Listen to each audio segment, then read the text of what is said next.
myself, by myself.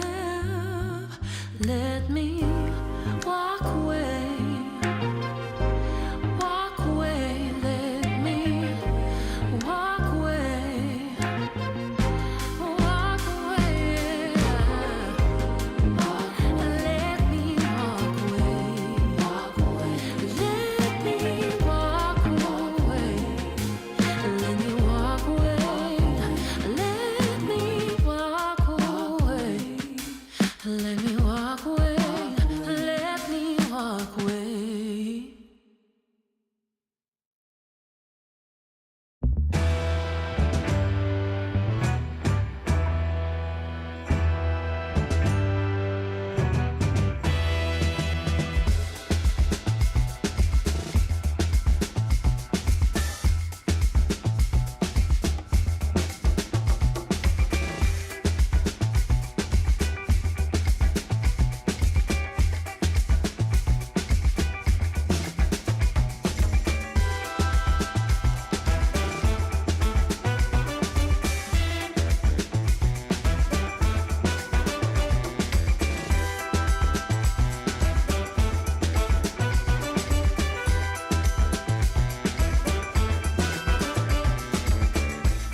You set me on fire, striking a match on our lips, hot like June. Cutting the wire, shutting the lights off in this room.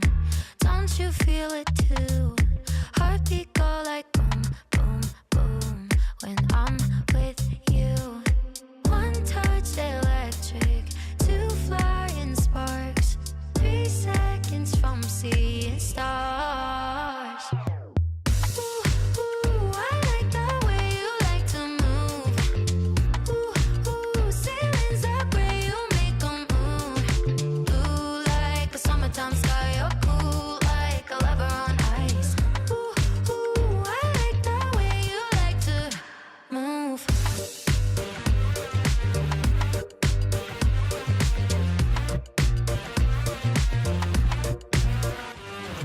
Pull me in, somersault hard, got me upside down, baby. I'm all in, falling apart whenever you're around. It's true.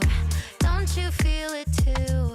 Heartbeat go like boom, boom, boom. You're all I wanna do. Ooh, ooh, I like the way you like to move. Ooh, ooh, ceilings are gray, you make 'em move. Blue like a summertime sky, you're cool like a lover on ice. Ooh, ooh, I like the way you like to move.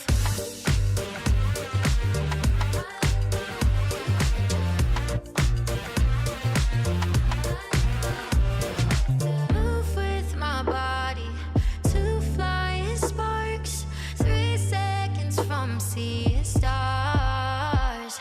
Yeah. Ooh, ooh, I like the way you like to move. Ooh, ooh, ceilings are gray, you make 'em move. Blue like a summertime sky, you're cool like a lover on ice. Ooh, ooh, I like the way you like to move.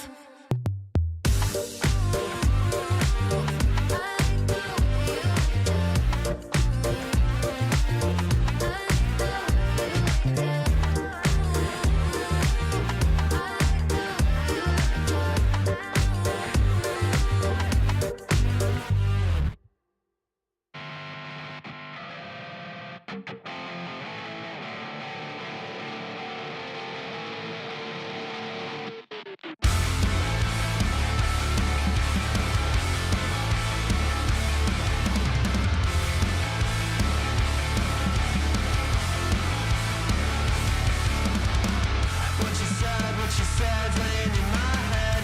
What you meant, don't make no sense. What you said, living with no rent.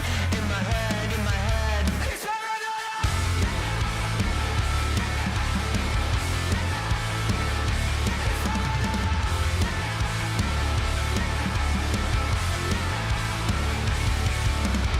I saw you there, playing innocent. What you did, don't make no sense. Take it back, all the things you said. In my head, it's paranoia.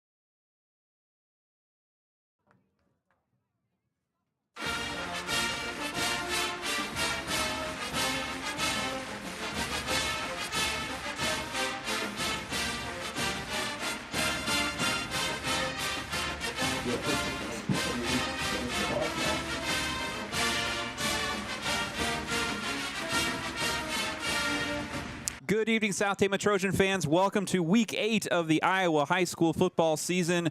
It has arrived, and we are live here back at Trojan Field.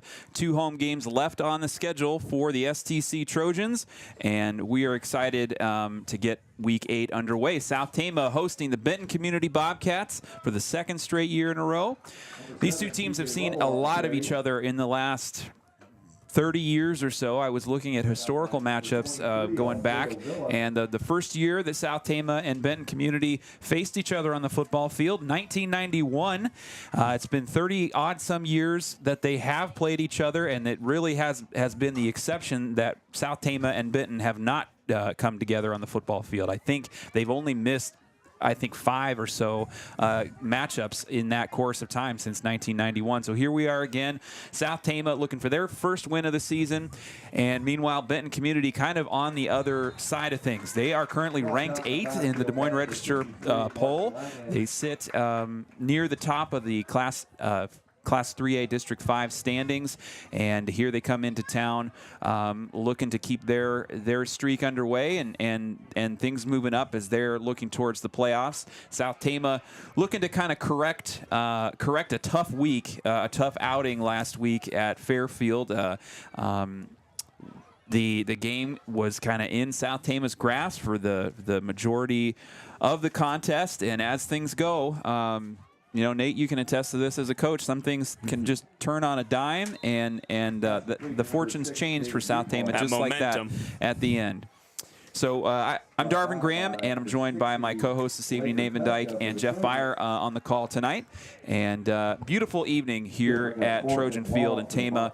Bit of a breeze. The wind has picked up this week as it has, of course, remained dry as a bone, as Jeff, you'll attest, out in the fields with our farmer community getting the crops out. It's been a dusty affair for you guys, I'm sure. Yeah, the dust has been flying all over the place. At least you can see who's coming from the other direction. You just see the dust just flying. Yeah. But anyway, it is a little breezy from the south, blowing right to left. Will affect probably the kicking game more than anything in this game tonight if that comes about. Yeah. But all in all, people in sweatshirts, and they got the blankets and light jackets.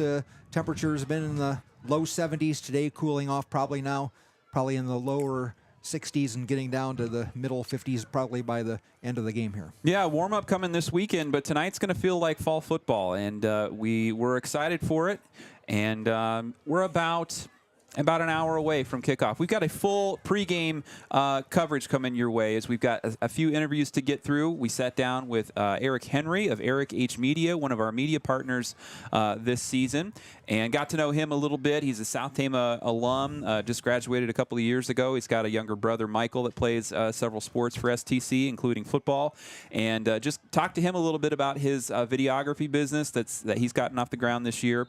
And then we're going to have an interview with the offensive lineman for South Tama, Manuel Cervantes, Kyle Youngbear, Anthony Viramontes, Drew Mellies, and Wes Hannes were the 5 that joined us last night after practice. They were also the Mike's Pizza Player of the Week, and so they were kind of honored that way after the run game from South Tama had a big outing against the Fairfield Trojans last week, and the linemen's kind of all where it starts, so they got that honor this week, and we had a fun interview with all 5 of them. They got a lot of personality on that line there. And then we'll have our Coach's Corner interview as well, getting closer to kickoff. We will get you updated on South Tama cross country, South Tama volleyball, talk matchups for this week, and get you a scoreboard rundown of all the action that happened in the area last week. So we are going to jump to a quick word from our presenting sponsor, the Tommy Hexter for Iowa campaign.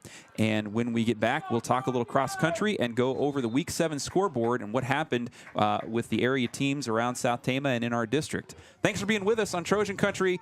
A fun night of football coming up. Meet Tommy Hexter, a fresh voice ready to represent Iowa House District 53.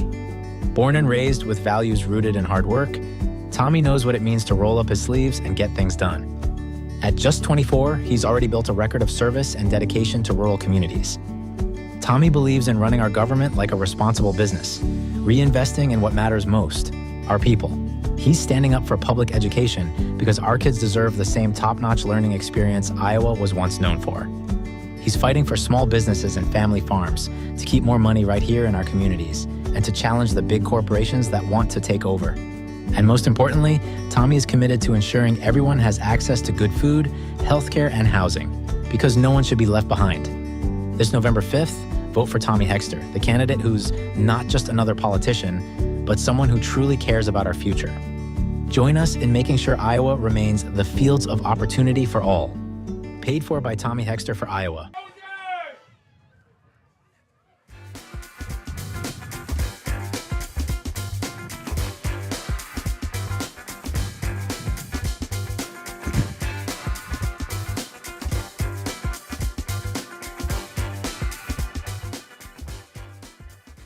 Welcome back live from Trojan Field. Darvin Graham, Nate Dyke, and Jeff Byer with you here on the call. A quick update on the Frosh game. It's been a back-and-forth affair between South Tama and Benton Community freshmen-sophomores. South Tama has kind of taken control here late or kind of midway into the fourth quarter. Trojans leading 34-21 with 9 minutes or so left in the fourth. We'll see how that kind of wraps up as we get into some cross-country updates for you as the cross-country team for South Tama getting into postseason play. It has already started. They had their WAMAC conference meet last night up in Marion, and South Tama had 4 boys competing in the varsity race and 4 girls competing in the JV race for WAMAC competition. For the boys, South Tama was led by 7th place finish from junior Barrett Jacina. He finished with a time of 16:58.7. Behind him, Jerome Capeu finished in 56th place. Brady Jacina finished in 63rd, and Raiden Hill finished in 76th to round out the varsity competition for the boys race. South Tama did not have any girls competing in the varsity WAMAC 5K race, but they did in the JV side.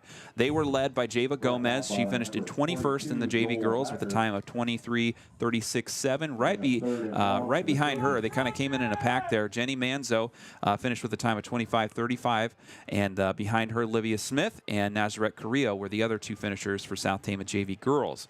Overall winners for the WAMAC cross-country meet. On the boys' side, the team winner was Mount Vernon Lisbon. The girls' side was the Mount Vernon Lisbon that got the win there with a score of 53. CPU sophomore Grace Essling was the overall girls' individual winner with a time of 18:55.7.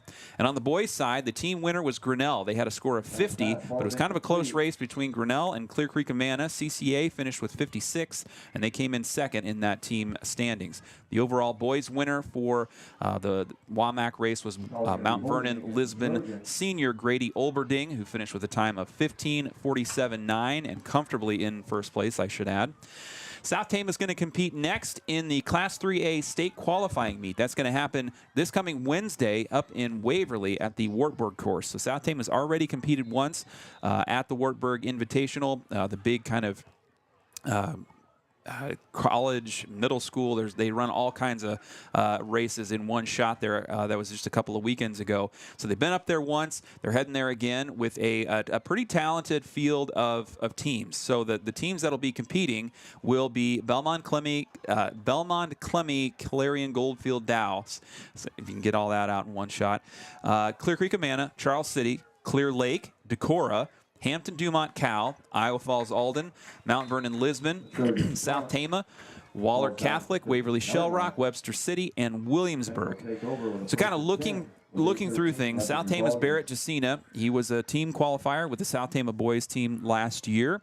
This year, he has improved his time. He set some PRs, really kind of dug in and improved himself as an individual runner. He has been ranked for several weeks now in the 3A standings. He's currently sitting at 25th, and he's got 5 runners that are in the rankings that will be at that state Class 3A state qualifier. Olberding from Mount Vernon Lisbon will be there, and then Waverly Shell Rock has Austin Solzwich. He's ranked 8th. Wahlert Catholic has a 9th ranked Jaden Brookins. Mount Vernon Lisbon has another ranked runner, Dawson Scheil.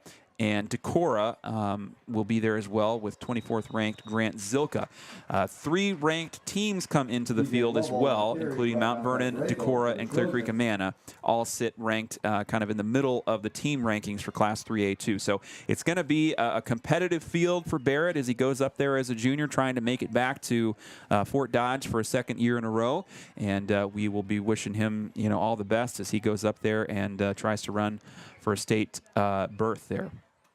Any thoughts, on your end, knowing those kids as students, Nate?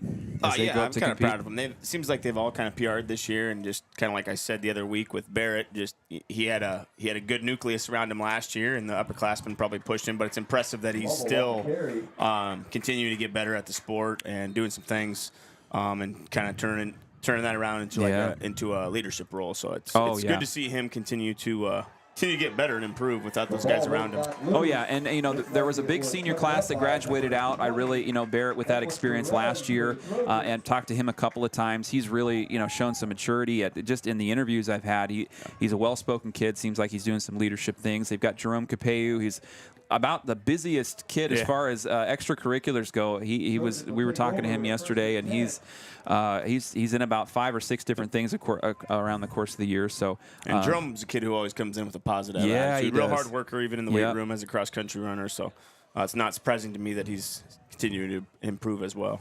All right, let's look down the scoreboard for Week 7. It was a busy week of action across the state of Iowa last Friday, and we'll start right at the top with South Tama and Fairfield. The final score there was 33-29. Jeff and I were down in Fairfield for that one. South Tama's search for its first win of the season fell short. It was a heartbreaker as they lost 33-29 to the Fairfield Trojans. It was a strong first-half performance. South Tama surged to a 29-13 halftime lead, powered by a strong ground game from Cody Blocker, who had 133 yards and a touchdown total, and Eric Medina, who finished with 113 yards and 2 touchdowns. And then quarterback Tanner Large, getting his first start at the varsity quarterback position, put in a quarterback keeper touchdown, a 3-yard rushing score in the first half. But despite that first half performance, South Tama was unable to add any points in the second half, while Fairfield's Luke Consul, one of their kind of 3-headed monster running back attack, finished with 151 yards, 2 touchdowns.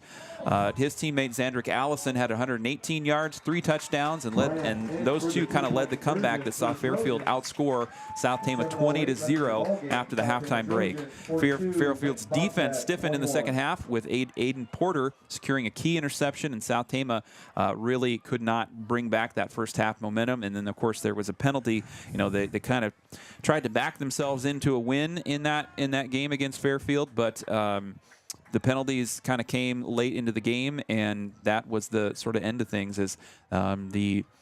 It came down to one last pass play that would have been incomplete, but there was a roughing the passer call that brought it back, and Fairfield was able to come out and score, and South Tama unable to respond with about a minute left on the clock, and that was the final. So defensive standouts for South Tama, though. Nick Upaw had 10 tackles, and Kyle Youngbear finished with 9 to lead the Trojans.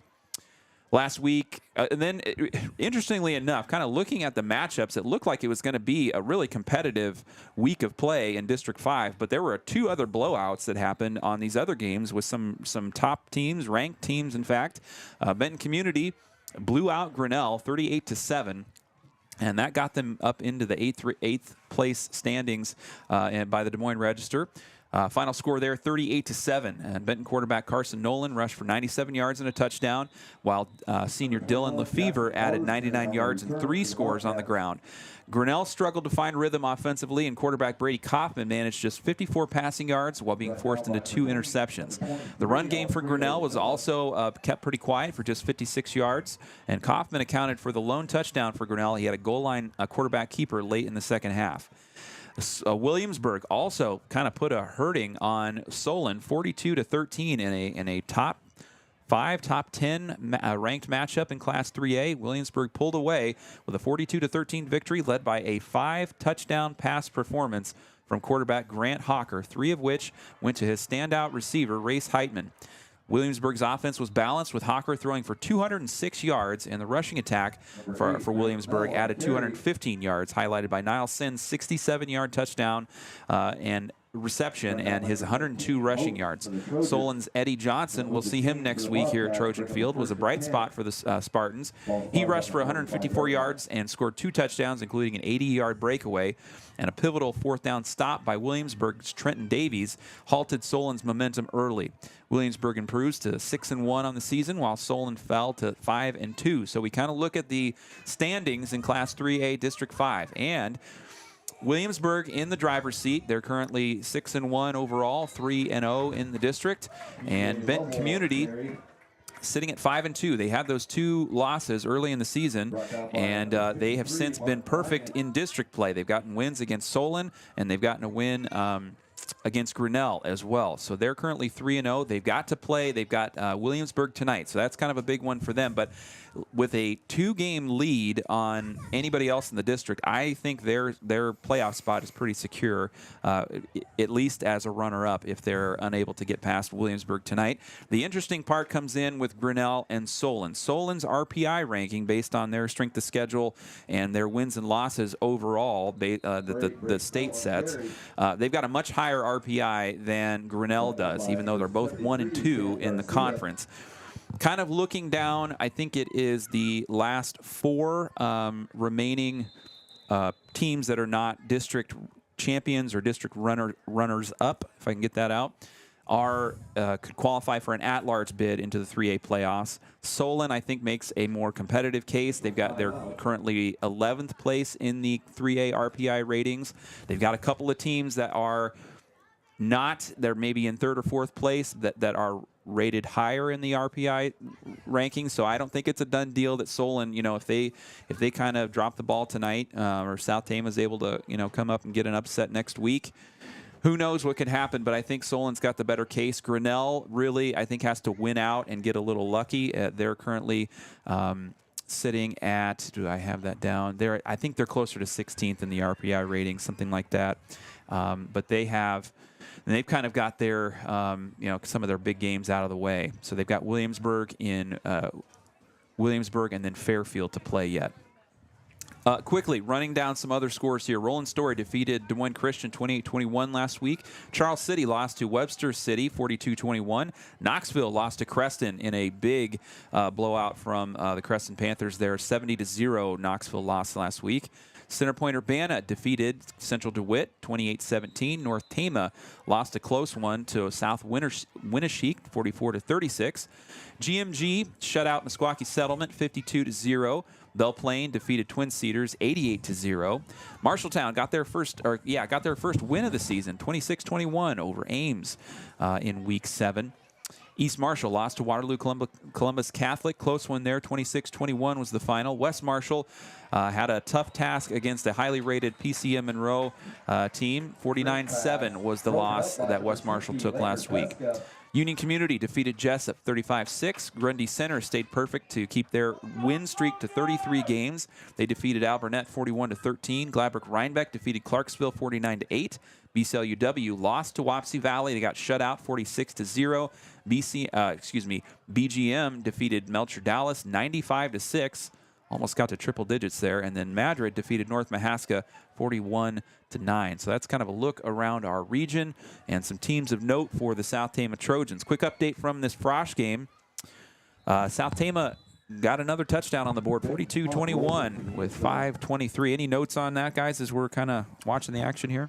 Well, they had one touchdown called back on a penalty. They had a pass interception early in the game, pick 6 for a touchdown.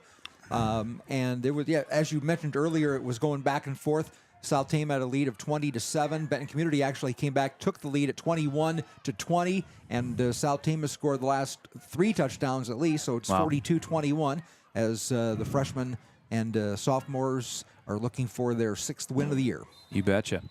Okay, we are going to step away, and after we get back, we will have our interview with Eric Henry from Eric H. Media. We'll also play one of his highlight reels that he put together earlier in the season for us, and we're going to hear from our sponsors, and then we'll cut away to that interview. Thanks for being with us here on Trojan Country. We'll be back with more live action from Trojan Field.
Pretty girl to probably cast a spell, I let her sing to me.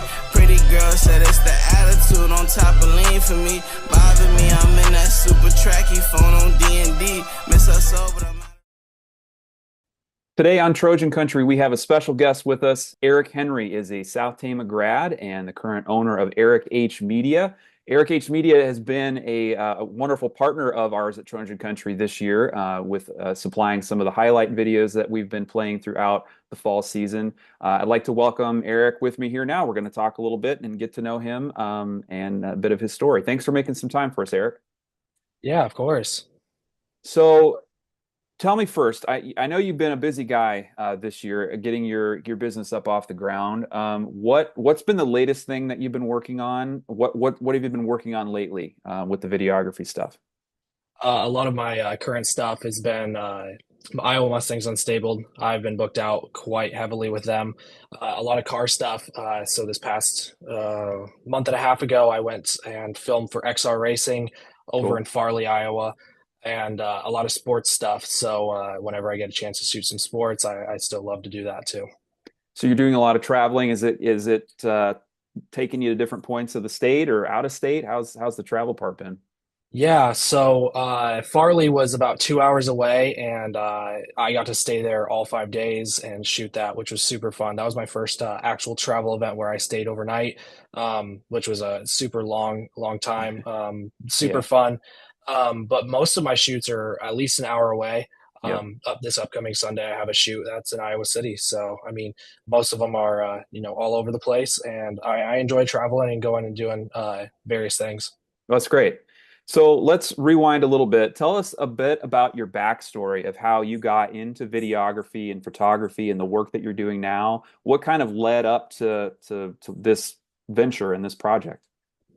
So it was really just a gamble. I was thinking about it last year. Around August, I was talking to my parents and kind of figured, I kind of want to do something like this, but it's a super heavy load to get into money-wise, and never really ventured into it until the start of this year, which I ended up purchasing my first camera, got into learning editing and stuff like that. I'm actually a business management major at UNI, so Okay. I had a background in videography or photography. Whenever I was younger, I took photos as a kid for 4-H, Okay. but nothing to the extent what I'm doing now. So I just started videoing myself, did like day in the life type of things, and then I moved into I started with Trojan basketball. Mhm. Of the 2023 or 2020, started the end of 2024 season.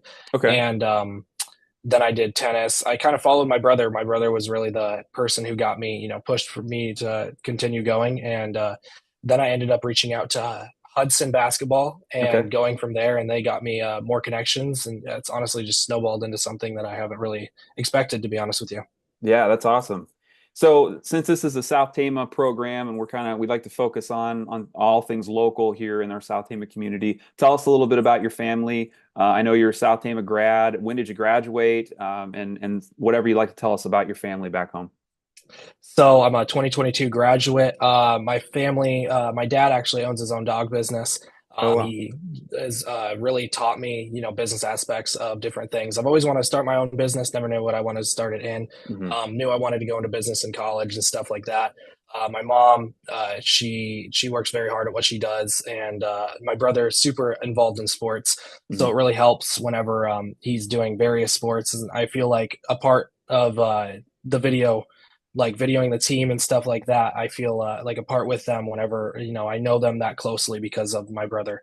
So honestly, that's, like I said, all props goes to Michael for really pushing me for doing what I like to do.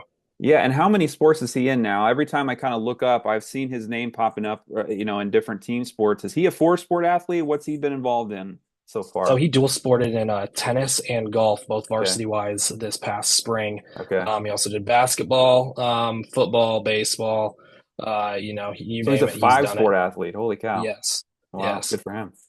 So thinking back to, your younger years as you're starting to explore, the creative medium of video and photography, or maybe even recently, is there a creator or something you've seen out there as far as video goes that has been an inspiration to you? Anything that you look to as a guide or an inspiration? Yeah, so there's actually quite a bit of creators that I actually look up to, and I've actually reached out to them, and most of them have gotten back to me, just basically Nice. telling me, keep on doing what you're doing. The more practice, the better you'll get. And I've contacted people from Texas A&M, Florida Gators. A lot of these creative teams have very heavy creative assets and very creative people. So Yeah. I've reached out to people from Iowa. I've reached out to people from Iowa State, UNI, where I go to school at. You know, there's creatives everywhere, but you just got to find the people who really inspire you. And I've actually spoken to quite a lot of them, so it really helps that way. That's great. So tell us a little bit about the services that you have been offering or that you've been getting into with your business. Just give us a little picture of, what Eric H. Media is doing right now. Yeah, so mainly I'm a videographer at heart. So I do a lot of just event photography and videography. I know I have offered senior photos this past summer and fall. Going to be moving that into the spring and so on and so forth. Videography mainly, just event coverage. So whether that be an event for cars, business, sporting events, or even a personal. I've done a lot of personal videos for people. It varies just depending on what you specifically want. I usually accommodate pretty well, and travel all together. Usually if you have a thing, I can probably do it. Nice. So is there any memorable moments or any memories that stick out from the last year that are highlights for you when you kind of think back over, the year that your first year in business? Oh, shoot. Definitely the transition from spring to summer. That was a lot of work. I'm not going to lie. There was a lot of stuff that was getting thrown at me here and there. Yeah. Iowa Mustangs Unstabled, I just got introduced to them. They were wanting to hire me out for a lot of different things, and they actually hired me out the rest of the year. Including baseball, I did about 10 different baseball teams that entire season, all being different teams. So, that was also a lot, and all that was freelance work. And just getting to meet so many different people and do so many different things. I've talked to so many athletic directors from different schools. It's been an honor doing that. Yeah. What do you enjoy most about the videography work so far? What's the most enjoyable part of the whole thing for you? Definitely going and shooting. Shooting is something that a lot of people like. It's either you like the editing side or the shooting side. I love the shooting side. I love meeting people, but a lot of my creativity sparks in the edit. Editing is a very time-consuming thing, and a lot of people don't enjoy doing that type of stuff. But it's definitely something I enjoy doing, and that's where I feel like a lot of my creative assets come into life. I usually have a shot list going into something. I usually have a song already picked out. I usually have everything planned out whenever I walk into what I'm doing. So I like planning stuff out. I like doing it in a orderly manner and going from there. All right. Has there been anything unexpected or surprising about the business or about the world of videography so far? Definitely the fact that different things can come up whenever you don't see it. So if you have an event, you can have someone walk up to you and be like, "Hey, can I have footage, for me? I'll get your contact information and go from there." So, different people will walk up to me, especially at the car events. They'll be like, "Hey, I see you got a big camera rig. What are you doing?" Tell them what I'm doing. They're like, "Hey, give me your contact information. I'll pay for you to, shoot me something in the future." It's literally just connections is what this industry is all about. And I feel like I have made the right connections and started off with doing a bunch of free work has really helped me branch into what I've been doing now. Gotcha. So let's pivot to talk about the automotive side of things. I'm most familiar with your work in the sports side of things and with South Tama Sports. But looking at your socials, I see that you're really busy doing stuff with racing and car shows and all those sorts of things. How did you get into that part of the industry or into that field? Was there a connection to cars that you were interested in that, or how did that really come about?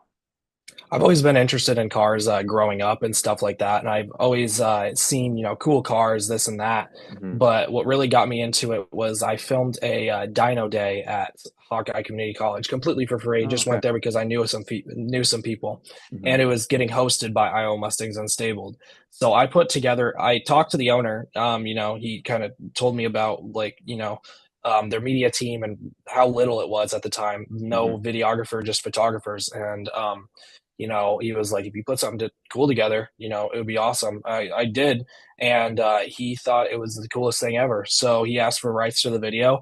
I gave him rights to the video. He posted it. He tagged me, kind of snowballed from there. And he was like, dude, we got to have you on. So he just kept on hiring me more and more. And XR Racing was a huge, huge thing. I actually just got it sent to me by a friend of ours. And she just basically, sent it to me with no context. I said, I'll shoot my shot. And I was the one person to get that because it was mainly a live event. So I was a live camera operator the entire time. And meeting those different people, especially at that magnitude of level, there was over 250 stock cars. And then the Saturday was late models, which was super fun. And I'd never done anything dirt before, but that was super duper fun to, meet those people because they're all over and they do that for their living. So, having that connection and also doing that was super fun. Yeah. So take us into that kind of racing environment from your videographer perspective. And maybe the question would be, how is it different to go and prepare to shoot, a live racing event compared to something with sports? So the live racing event was something that was super duper different from what I've been actually doing. So basically I was just hooked up to a live cam and they could, switch to me anytime they wanted to. So I was on a broadcast and I wasn't on a radio or anything. So I didn't know when I was going to be live. I was just videoing basically all night and just doing what I needed to do. And my camera equipment was pretty top notch to what they used to have. And they were just like, you know how to run a camera really well. Those interview sessions I did with XR were super well, and they really enjoyed it. They said that was probably the best broadcast they've had in years. So I took that as a very, very nice compliment. And just racing wise, whenever it comes to IMU, which is Iowa Mustangs Unstabled, I did rollers for them. So I was actually in the back of a truck harness in with a photographer right next to me, and shooting rollers on the interstate was super, super fun. Different, very different from what I'm used to. But there was, GT 500s, cars that are worth over $150,000 that I'm shooting. And it's like, I have all these people that, I'm talking to that have, these connections and, have all these cool cars. It's so fun. So when you say rollers, you're talking about like a promotional shoot of a car in motion going down the road. Is that kind of the gist? Okay. So we had 15 of them. So we had 3 wide, 5 back. So we were holding up traffic pretty well. And it was super fun to have that opportunity. That's cool. And I'm actually doing that same thing here this Sunday, so I can't wait. Cool. So if memory serves, you did play a little bit of sports in high school, right? At South Tama? Yeah, right? Yeah. So tell me what sports did you play? And then the question that connects to that would be, how does, your experience as a former high school athlete, impact or influence, the skills that you have going into shooting those events now a few years down the road? So yeah, I played tennis and baseball mainly. I started off basketball and didn't follow through with it my freshman year, or actually I stopped playing my sophomore year. And really, I feel like it's where we come from. Tama isn't well known in, the creative type of field. I mean, we have photographers here and there, but, nobody really sees anything from South Tama itself. So, coming from, someplace that doesn't really get much traction, I felt like really, really drove the publicity of what I do to a certain extent. And I really think that was the main part that wanted me to do it, was the fact that nobody else around here does anything like that. Sure. And I feel like that's what really, really helped me along. So thinking about, and I've spent some time as a photographer myself, and I know for me, I sometimes struggled with feeling disconnected from the event that I'm there to cover, and always being behind the camera. To me, it was a little bit of a lonely feeling. I'm curious what the experience has been like for you, being behind the camera, kind of balancing, finding and getting into the different shots that you're working on, but also staying connected in kind of a social way. How does that kind of hit you? Whenever I say I have a shot list going in, especially at the recent South Tama football game I did against Charles City. I had a list of going in on the field and being very close up. I ran gimbal whenever they ran out, so I wanted to run out with them. I want to be a part of the group to show where the camera can be in that group. A lot of the kids, whenever I was going down the line, whenever they're going to start the national anthem, a lot of kids didn't even look at the camera, which really helps me. Yeah. If people don't focus on what the camera is, it feels like you're a part of like the video itself. If you're focused on the camera and you're like staring at it, it makes you feel like, oh shoot, like, this isn't super like natural. Yeah. I want everything to feel natural and just cinematic in a way that most people don't. And that's what I really tried doing, especially for the South Tama video. I did a hype video and then I did a lot of shorts. Whenever it came to the shorts, I did very slow paced and I tried getting a lot of highlights and stuff on the field with the guys is really what makes the video come to life because you're really close up and you really feel like a part of that. Yeah. So you mentioned that the gear of the whole thing, getting into that business was a challenge, but also a big part of things, having the equipment you needed to make the business go. I'm curious if you have like a go-to piece of equipment, if you're really sold or excited on a certain piece of gear, and then if you have any gear recommendations for anybody out there, looking to start their own thing or get into videography. Is there anything that you really swear by at this point? All Sony. I am a Sony fanatic whenever it comes to shooting. So I run a full frame camera and it's actually Netflix approved. So I mean, it's a high dollar camera and it can be used mainly for video, which was what it was marketed towards. And if I had to start again, I would definitely start with the Sony FX30. I run a Sony A7S III with a Tamron 35-150. So basically I'm a prime lens and then I can zoom in to be a non-prime and just, get into that action. And whenever I run gimbal, gimbals are super, super expensive to a certain extent, just depending on what you get. But anything really works as long as you know how to use it correctly. Yeah. A lot of it's a lot of practice. I know a lot of people shoot and they don't know how to color grade. They'll shoot an S-Log and not know how to color grade. I color grade all my stuff straight out of camera. So it comes out super desaturated and then I go from there and I color grade. It's really just practice. And I'm still learning to this day. I've switched softwares 3 different times. I started with Final Cut, went to Premiere, and now I'm at DaVinci. And DaVinci has been the best for me. So okay, good to know. From the business aspect of it, what's been the most challenging part of running your own business, even in a part-time sort of way, at a young age, like you are?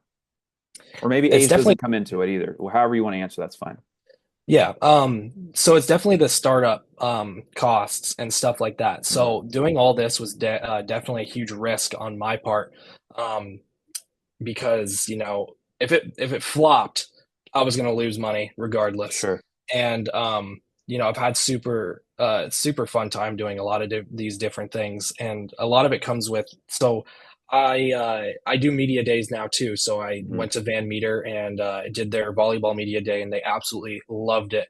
Nice. But with that came with cost of lighting because I didn't own lighting before that. Yeah.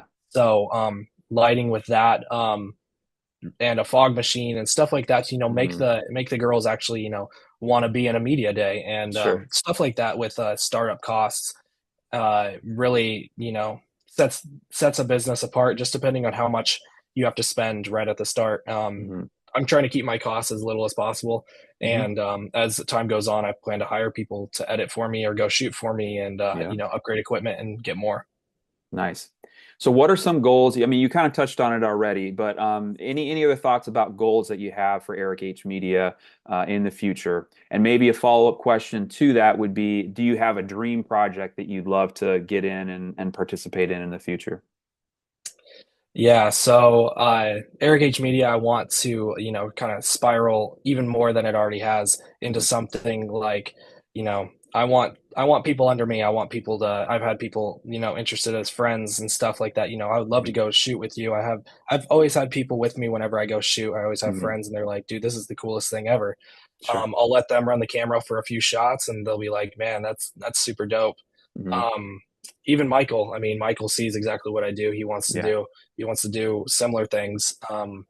But I just want, to hire people, and just, also get into more real estate. Real estate's definitely a dream of mine because, definitely a high dollar amount there, as well as you get to tour some very, very nice places and meet some very cool people. So real estate, and also would probably be going to Wells Fargo or Unidome to shoot either wrestling or football. Yeah. Or go shoot like a NASCAR race in Newton. I know that was recent, and that was super cool. I know a few people that actually shot that, so kudos to them, and lucky them. No kidding. So I know you're on a lot of different platforms online. Tell people how they can get in touch with you, where they can find, some of your work online, those sorts of things. So yeah, you can go to my website, www.erichmedia.com.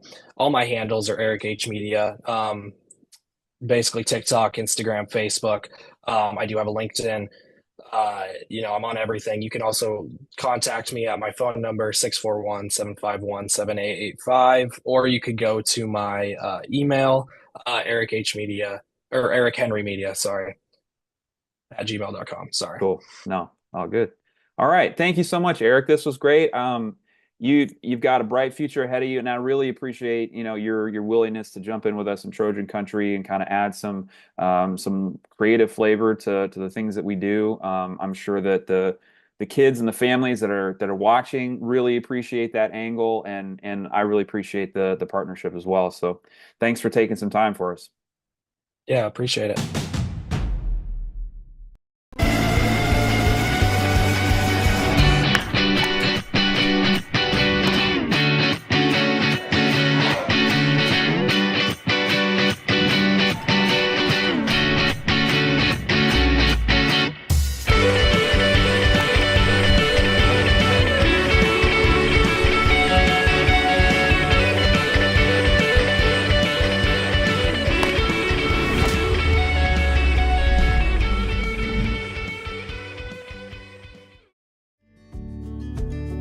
Meet Tommy Hexter, a fresh voice ready to represent Iowa House District 53.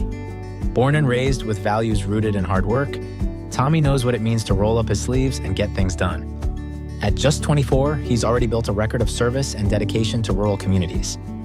Tommy believes in running our government like a responsible business, reinvesting in what matters most, our people. He's standing up for public education because our kids deserve the same top-notch learning experience Iowa was once known for. He's fighting for small businesses and family farms to keep more money right here in our communities and to challenge the big corporations that want to take over. And most importantly, Tommy is committed to ensuring everyone has access to good food, healthcare, and housing, because no one should be left behind. This November 5th, vote for Tommy Hexter, the candidate who's not just another politician, but someone who truly cares about our future. Join us in making sure Iowa remains the fields of opportunity for all. Paid for by Tommy Hexter for Iowa. We're talking to our offensive line. We got all 5 of them here today. I'm going to have these guys go through their name, say your grade, and the positions that you play for the South Tama Trojans. My name is Manny Cervantes. I'm a sophomore, and I play right tackle. Kyle Youngbear, sophomore, right guard and middle linebacker. Anthony Vermontes, center, sophomore. Drew Mellis, left guard, D tackle. Wes Honest, junior, left tackle. Okay, so the first question for you guys, what do you enjoy the most about playing on the offensive line, and what's the most challenging part for you in your position? Probably the most challenging part is being my size. I'm undersized for the line, and probably the most enjoyable part being here with the guys. All right. My most challenging part is going against, bigger, faster guys. Mm-hmm. Yeah, I'd have to say the same. I'm a pretty short guy, I'd say, for the line. And the most I enjoy about it is driving people out, making the hole so the running backs can go through. Yeah.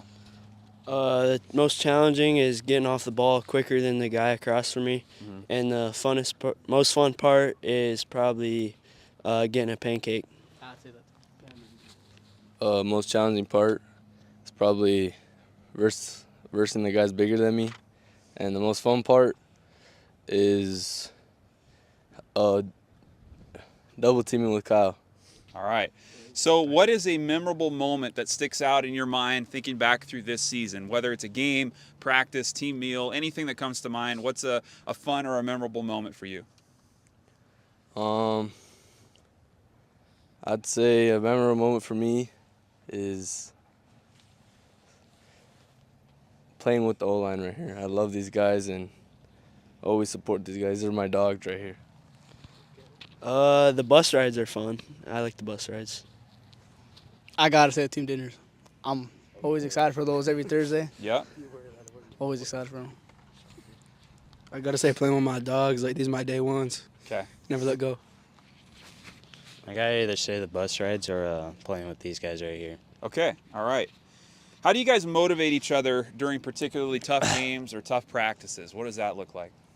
You know, it's just really picking each other up, kind of helping them with stuff. You know, I'm first year, so right here kind of helps me a lot. Sure.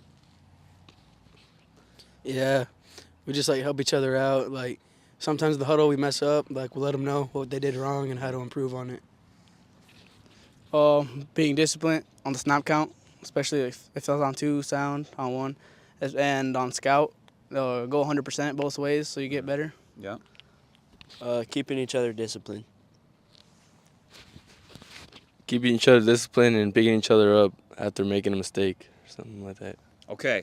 Who on the team always brings a positive attitude, and how does that impact the rest of the team? I think Drew Mellies actually brings a positive attitude to the team, and it brings us up because, like, seeing him happy is like, he's like basically like our captain, so he's like our dog. And all right. Yep. I think Cody and Michael are 2 positive guys on our team. Mm-hmm. I'd say Kinzer. He's always straight up with us, always saying the right stuff at the right times, too. He's not really messing around. I'd gotta say me, no glaze, or Cody for sure. I either gotta say Drew or Marquess. They kind of both give out motivational stuff. All right. So we talked a little about team dinners so far. If you could have a team dinner anywhere, where would it be, and what would you have on the menu? I gotta go with the U-Paws with the Oreo fluff and the spaghetti. Anywhere, yeah. If I would have a team dinner, it'd be at, like, Chinese for sure. Like, that orange chicken, just be gas. Yeah, Pizza Ranch, all you can eat buffet. That's right. Texas Roadhouse, they always have those little rolls with the honey butter. It's gas. I'm gonna actually go with Chinese as well. You know, you can never go wrong with some Chinese. All right. So after you've had a busy week, maybe in the weekends or when you have some free time, what do you do to enjoy? What do you do to relax when you have some free time? You know, sometimes I go to the gym to relax. You know, get some gains. You know what I'm saying? Just hang out with the boys and ride my moped. Yeah, I'd say that too, hang out with friends. I like to go to the gym. It's a very big stress reliever for me. Mm-hmm. And then I like to hang out with my bros and my girlfriend. Either work, hang out with the girlfriend, or go hunting. Okay.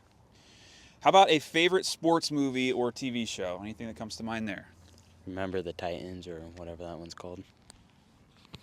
I only watch YouTube, like Kyson and all that.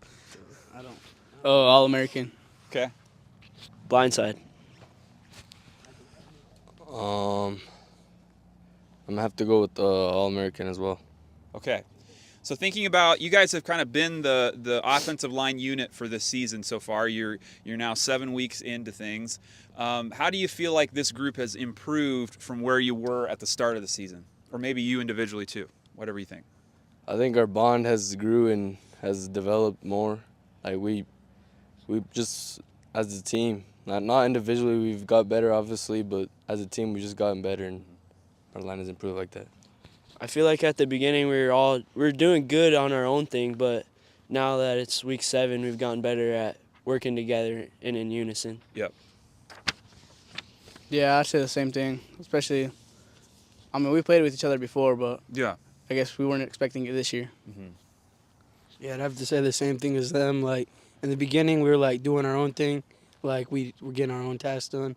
Yeah. But then we started working as a team, like, calling stuff out across from us, getting the right blocks done and stuff. I gotta say what Drew said, just coming together as a team as like week 1, getting our own tasks done, then we're here at week 7 and doing everything in unison. So thinking about this last couple of games for you guys, what are some things that you're looking to improve, or what do you hope to get better at as you got a couple more games left? Honestly, getting off the ball faster and getting people moved.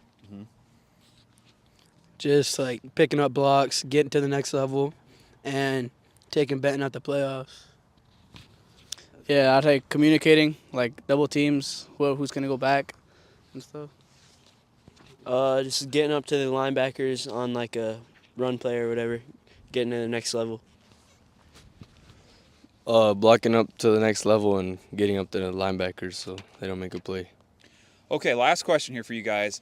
If you could give any advice to young South Tama Trojans that might find themselves on the offensive line like you guys have this year, what advice would you have for them? I'd probably say building a better bond with your O-line is a good part to start being a good lineman, because being on the O-line, you can't do it all by yourself. You need your teammates to help you block and help. I'd say if you're coming from, like, a skilled position player, don't think it's, like, a bad thing if you go to the line just because you don't get stats or whatever. It's a good thing. You're the base of the team. It starts with the line. Yeah, line's the most important part of the team, I'd say. And I'd tell them to just keep going. Drive your feet, don't stop, block till the whistle blows. I'd tell them just to not go in there scared. Just play your game and do your job. If you're undersized like me, don't be scared. Just go in with nothing on your head. Okay, all right, guys. Thank you very much for chatting with us. Good luck against Benton this week. Thank you. Trojan Country would like to say thank you to all of our local fall season sponsors. They include Gary Bock State Farm, Iowa Premium, MercyCare Tama, Stein-Hrabak Floor Coverings, Hrabak Lumber, Medicap Pharmacy, TFD Photo and Film, Kruse-Phillips Funeral Home, Marquess and Hoyer Law Office, Tommy Hexter for Iowa, S&S Car Wash, Darling Ingredients, The Pump, Scharnweber's, Eric H. Media, Assured Partners Insurance, State Bank of Toledo, and Appraisal and Real Estate Services. Referee Glenwood. Great umpire from Tennessee. Thomas, Middle from Kyle Walker. Morgan Domingo, line judge from Marion. Mark King, back judge from Marion.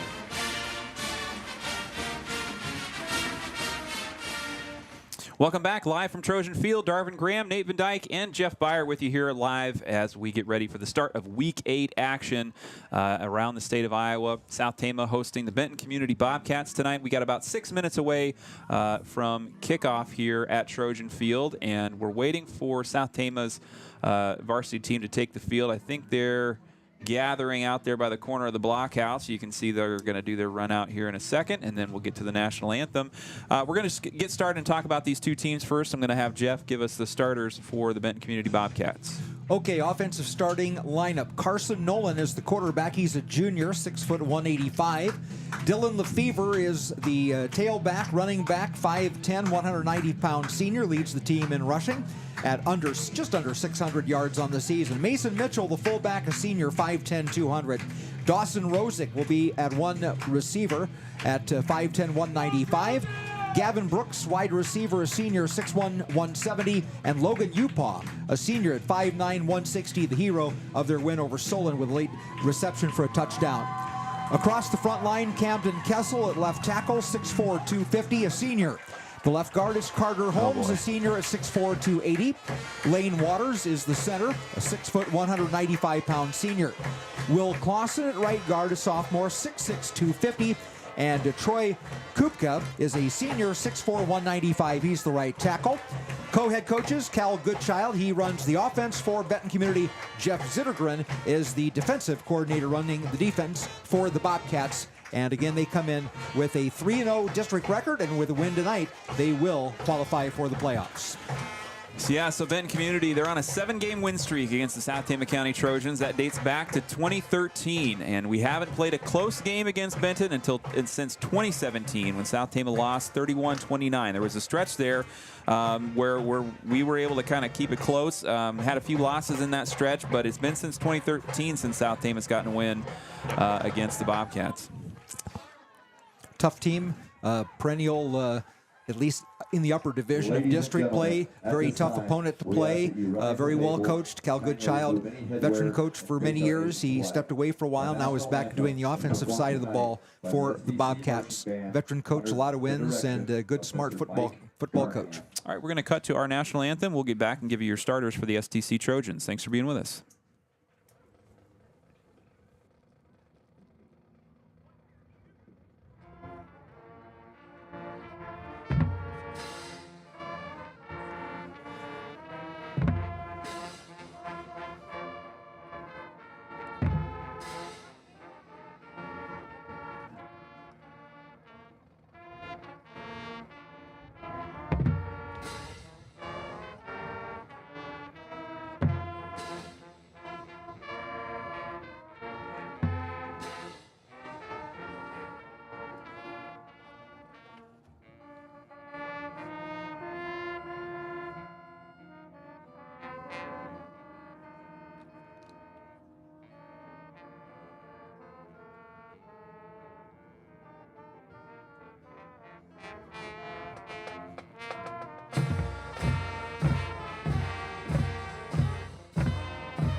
Fullback, number 7, Marcus Bear. He's a junior, 5'10", 185. At receiver for South Tama, senior Anthony Thompson, 6'2", 175 pounds. Tight end, Nicholas Upaw, a junior, 6'1", 180. Across the front line for the South Tama County Trojans. At left tackle, Drew Mellies, who's a junior, 5'10", 210 pounds. Left guard for South Tama, junior Wesley Hannes, 6', 190. At center for South Tama, sophomore Anthony Viramontes, 5'10", 220 pounds. At right guard, Kyle Youngbear, a sophomore, 5'10", 200 pounds. And rounding out the offensive line, at right tackle, sophomore Manny Cervantes, 6'1", 225 pounds. The Trojans are coached by Nate Doran. It's coached by Nate Doran. Is assisted by Cord Aarons, Dustin Pesca, Justin Suhanik, Seth Cook, and Jay Hosky. And you can see the captain's about to head on to center down the 50-yard line. Practice captain this week for the STC Trojans, Eric Medina. We talked a little bit about him. He had over 100 yards along with Cody Blocker last week against Fairfield. They go out to do the ceremonial coin toss here. The other captains for the Trojans, Blocker, and looks like we have Kinzer Jeanette out there. He might have gotten a practice captain award this week too. Anthony Thompson and Nick Upaw out at the center for South Tama. Trojans coming in 0-7. Their games so far this year. started off with a 47-0 loss against Roland Story, then 14-22 against Charles City, 36-6 against Knoxville, 32-6 against CPU, 54-14 was the final against Williamsburg 2 weeks ago at Grinnell, 45-7 was the score, and then a close one last week at Fairfield, 29-33 was the score. And South Tama looking for their first win of the season tonight against the Bobcats. Kind of a tall task tonight, but hopefully we can lean on those seniors and they get a little sense of urgency. You know, it's kind of nice ending the season with a couple home games. You know, your time's limited, but you get to play on this field 2 more times. No more travel, no more long bus rides. Yep.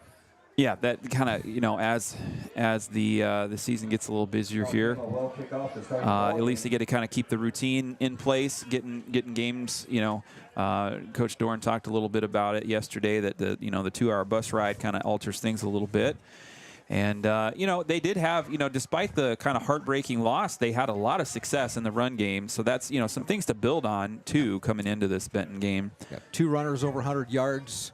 Yeah. Blocker had 133, Medina 113, 253 total rushing yards, 302 yards total offense in last week's game. And you got Tanner Large, a little experience at quarterback. Yeah. That helps a lot, too. Absolutely. Yeah, he got into the end zone. That's got to feel good as a, you know, getting a first-time start at that position. But I think we've heard all season from his coaches, he's a high IQ player, a junior, really has come alive as a defensive back for this team, and here he is, you know, at the quarterback position. And South Tama is going to kick away to start things off tonight. South Tama deferred. Benton Community chose to receive the ball. Looks like they've got 3 players set back to return.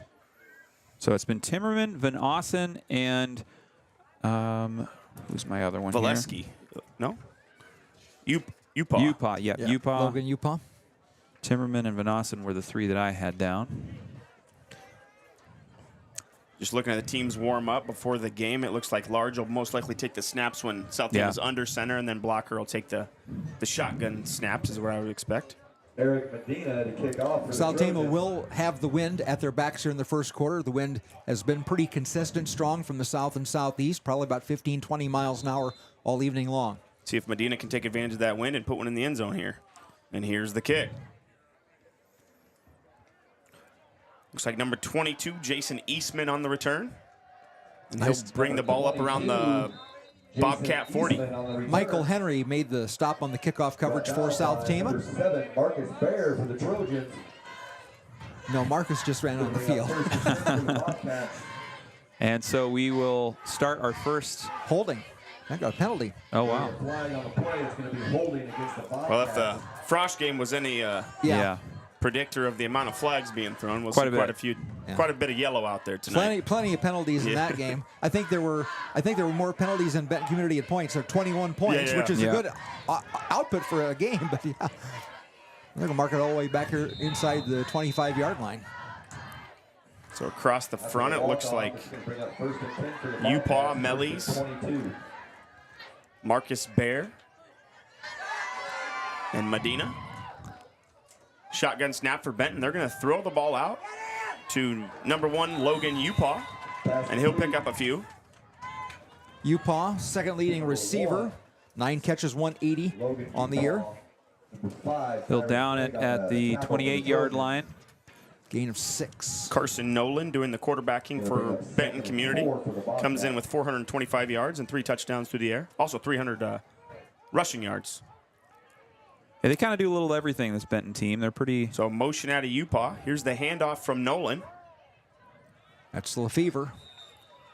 Lefevre with a nice gain, close to 11 yards. And Michael Henry kind of submarines him. Chalk up a couple tackles for Henry already today. Gain of 14, a first down. Number 2 for the Trojans. Lefevre comes in with close to 600 rushing yards. That run just put him over 600. 12 touchdowns on the year. Nolan in the shotgun. Lefevre directly behind him in the pistol formation. And there's motion across the field to the far side. Nolan keeps it. He looks to fling it out. And it's a great tackle on the edge out there by Cody Blocker. Blocker. Stuck him right where he caught the ball. Ball was caught by Evan Martin for the Bobcats. That did not look like it felt very good on the other end there for Benton. And That was good timing at a blocker coming from that outside linebacker position. 3, Cody Blocker. 2nd and 10 now for the Bobcats as we're on just their first drive of this quarter. Again, they're working against the wind. A couple quick little screen passes from the Bobcats. So Nolan in the shotgun. He's got a fullback in front of him, Lefevre behind, and he'll give the ball to Lefevre off the right tackle. And he's got room to the near sideline. Down to the 30, now the 20. Henry giving chase, and he's not going to catch him. It's going to be a touchdown for the Bobcats. Dylan Lefevre to the house, and that starts the scoring for the Benton Bobcats. 58 yards on the touchdown run, his 13th rushing touchdown of the season. So just like that, the Bobcats on the board. South Tama will see if they can get anything going in their first drive. And the Bobcats did a great job of sealing the edge. There was no edge player to keep contained there for South Tama on the near side of the field. And the kick is up. It's high, and it falls short. Extra point attempt by Nolan is no good. So 6-0 is our score. That was a drive of, 4 plays and 78 yards for Benton Community for their first touchdown of the game. Now, Nolan took that PAT. I'm not sure that he was the kicker coming into the game. Yeah, No. Elijah Kupka was our listed kicker, but maybe things shifted around here tonight. We'll see who comes out for the kickoff here as well.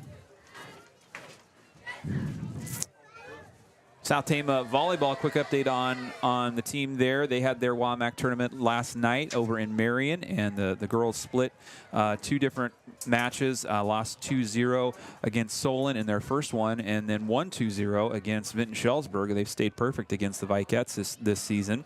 And so they head into postseason action next week. We'll have that broadcast live here on Trojan Country on Tuesday the 22nd. They will be up at Center Point Urbana, facing the Storm and Pointers.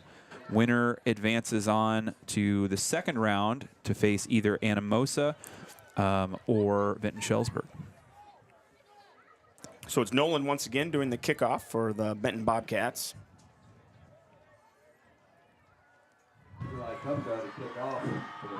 It looks like we've got Clegg and Henry as per usual. Yep. In the backfield there.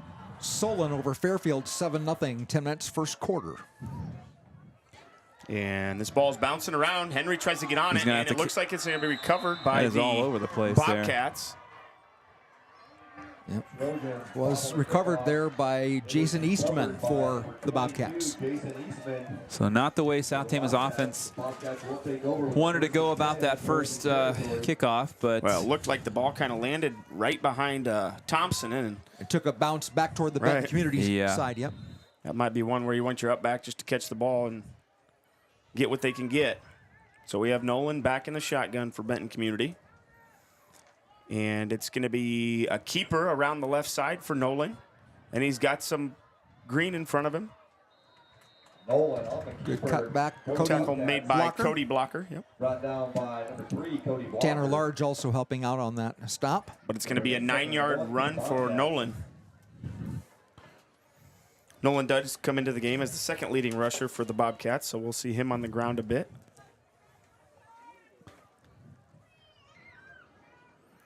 Give to Lefevre up the middle, and he is going to get into the end zone. So from 20 yards out. Dylan Lefevre doing the scoring here so far for the Bobcats, as we do have a flag. No, not a flag.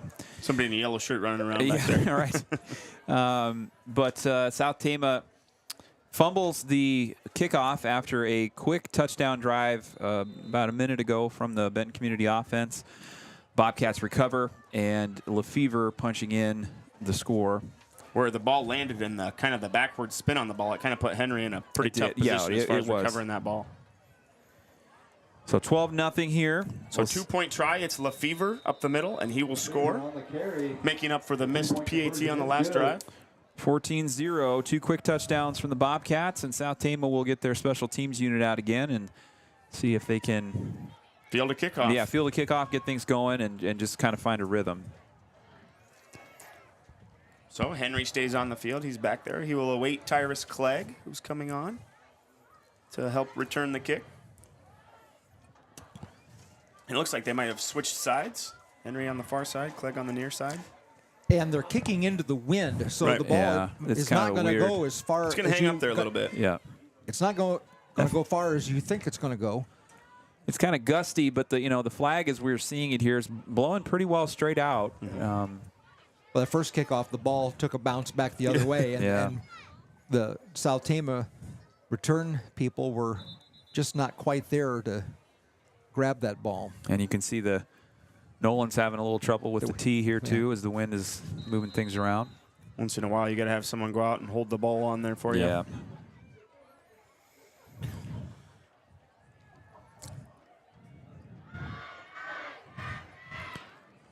So here's Clegg and Henry to receive the kickoff from Carson Nolan. Nolan's kick will go to Michael Henry. He fields it at the 5-yard line, brings the ball back toward the middle of the field. And he's piled up right around the 25. For the Trojans. 20-yard return for Michael Henry. Owen Von Austin. So South Tama will get their offense out onto the field Trojans will take over right at the 25, it looks like. Large leading the huddle for South Tama. So with Large in at quarterback, South Tama likely to go with that score formation we saw all of last week against Fairfield. So it's Large, Bear, Medina, and it's a reverse to Blocker. It's a toss reverse. He tossed it out to Clegg. Blocker had lined up at the tight end position. Kind of a quick hitter, and Blocker will gain 4 or 5 on the run. Logan Utah on the tackle. Upaw on the tackle for Benton. 2nd and 5 now for STC after the... Now that I saw that play, the boys at school, they told me that was what they were running first play. They said they were running toss reverse. I didn't realize they were going to run up, line up Blocker at the end. Trojans on the 30. Bear, Medina, Clegg in the backfield behind Large, and it's going to be an ISO to Eric Medina following Marcus Bear up the hole, and I think that's good for a first down. Close to first down, yeah. Gain of 6 for Medina. It looked like Eric bounced off his own blocker and then found some daylight there. Yeah, any way you can get it. Good vision. 37-yard line, 7-yard pickup, and a first down. Sometimes you grab the back of their jersey and just throw them into the guy you want him to block for you. Yeah. The touchdown run Sama for Iowa State had against Houston, the offensive lineman kind of turned him one way, and all of a sudden the hole was right there. Yeah, that was kind of the same kind of thing. Just helping the teammate out there. So Blocker back in at tailback. 6 defensive linemen up front. Blocker will take the toss, and he's just past the line of scrimmage. Maybe a gain of 1 for Cody Blocker. So Benton Community really stacking the box, and you can't blame them when South Tama comes out in this kind of power running formation. For the Bobcats. It's 6 players across the front line, and looks like 2 linebackers set, maybe 3, maybe just playing with 2 defensive backs. Yeah. They probably take their cornerbacks and line them up, head up on each tight end. Looks like they're in a 6-3 look. 2 stand-up defensive ends. Back to the score. Large is going to pass the ball to Upaw out here to the near side. Upaw trying to get the edge. It's like he's run down by Caden Wright, maybe, number 33. 32. Elias Bishke on the tackle. Number 32, Elias Bishke. 3rd down here for South Tama after the completion from Tanner Large to Nick Upaw. Large run the play on here. First drive of the game for the STC offense. Benton Community continuing to pack the box. Their middle linebacker stands, he's about 7 yards off the ball, though, so there's a little bit of space. Here's Cody Blocker on the double ISO to just off the left side. Blocker on the carry. Tried to follow Drew Mellies into the hole, and he'll get a couple, but not enough for a first down. Will Clausen, the first man for Benton Community to make contact on the play. Gain of 3 for Blocker, and let's see what South Tama decides to do here on 4th and 2. Clausen, 6'6", 250. He looks big out there, too. They got a couple, yeah. Carter Holmes, 6'4", 280. South Tama's going for it on 4th down and 2. Large flips it out to Cody Blocker. He's got the edge and the first down. No, and it's a late hit out of bounds on the Bobcats. Number 1, Logan Utah. Blocker did a great job of finishing the run off with a little pop of his own on the defensive back, but that was a well-designed play that time. Yeah. The Benton Bobcats were kind of pinched in the middle, and the little pitch to the outside wasn't quite an option play, but it's good enough for a big gain, and then the added penalty yardage here. It's going to be a 15-yard variety for the late hit out of bounds. 13 yards on the run, and then the penalty. So South Tama didn't look like they're backing down here. Down two scores early. It's similar to kind of what we saw. This feels, akin to the start of the Fairfield game, outside. Similar pace. As far as their offense especially. And you want to keep the ball away from Benton Community as much as you can. They've got a very explosive offense. Keep the ball on the ground. They do have, 12 picks or something like that in the season? Shorten the game up a little bit. That's all right. It's a good strategy. So large under center. He's going to give it to Marcus Bear on a fullback blast. And he sneaks through for 5 yards. So South Tama moving the ball in decent little chunks here. That was a blast. Blake Hying, the linebacker. The senior makes the stop for Benton Community, but not before a 5-yard pickup for Marcus Bear. A couple other score updates for you. Iowa City High trailing Linn-Mar 14-7. Mount Vernon ahead 8-0 in the first quarter against Washington. Iowa Valley trailing Belle Plaine 16-6. They're in the second quarter. Large with a little bit of time, but he can't find a receiver. Nice coverage on the play by the Bobcats, and that's what you call a coverage sack. Yeah. Had a little time. He did. Brecton Rosick knocked him down. 5-yard loss. Large with a little play action look. I think he was looking for He wanted to throw the ball right away, but the primary receiver was covered, and then he was scrambling and knocked out of bounds. Rolling to his left, which is tough for a right-handed passer. Yep. So large under center. Bobcats in a 5-4 defense. Here's Blocker, and he finds a little hole. Great vision by Blocker off the left tackle there. He's going to pick up about 7. Marcus Bear led the way with a nice little block there to open up the hole a little bit. Call it a 6-yard run for Cody. Yep. Fourth down now for South Tama. They got 4 to go. So Henry comes on. Vero Montez comes off. Is this a field goal look for South Tama? It is. It is, yeah. Eric's going to go for it here. 38-yard attempt here. Nick Upaw will be the holder. Looks like the play clocks are not functioning. No. So here's Medina's kick. It's a line drive, kind of a squirrely looking one, and it's going to be low no into the left. Didn't hit it quite right, did he? No, he didn't. No. A lot of variables going on. Yeah, the wind still, He had the wind at his back. At his back. Well, between the snap, catching the snap, setting it down. Yep. Yeah, making sure all that is executed right with the weather. I didn't catch who the holder is. I think it might be. That's Nick Upaw. Is it Upaw? Yeah, Upaw, okay. yeah. So Benton will take over. Right Williamsburg, Williamsburg 14, Grinnell nothing halfway through the first quarter of that game. With a Williamsburg win, they are also in the playoffs. Benton motions into trips to the near side. Another quick screen. Looks like Medina giving chase. Nice open field tackle by Medina. Evan Martin was the receiver for the Bobcats. Nice open field tackle by Medina. Limits the gain to just a long 2. Yep. Second down now for the Bobcats. South Tama looking to make a stop here. So Marcus Bear hustles off the field. Here's Marty Garcia. South Tama in a 4-4 defense. 4 down linemen, 4 linebackers, 3 defensive backs. Bobcats with 2 receivers to the far side. Here's Nolan going deep and over the middle, and it's picked off by Tanner Large.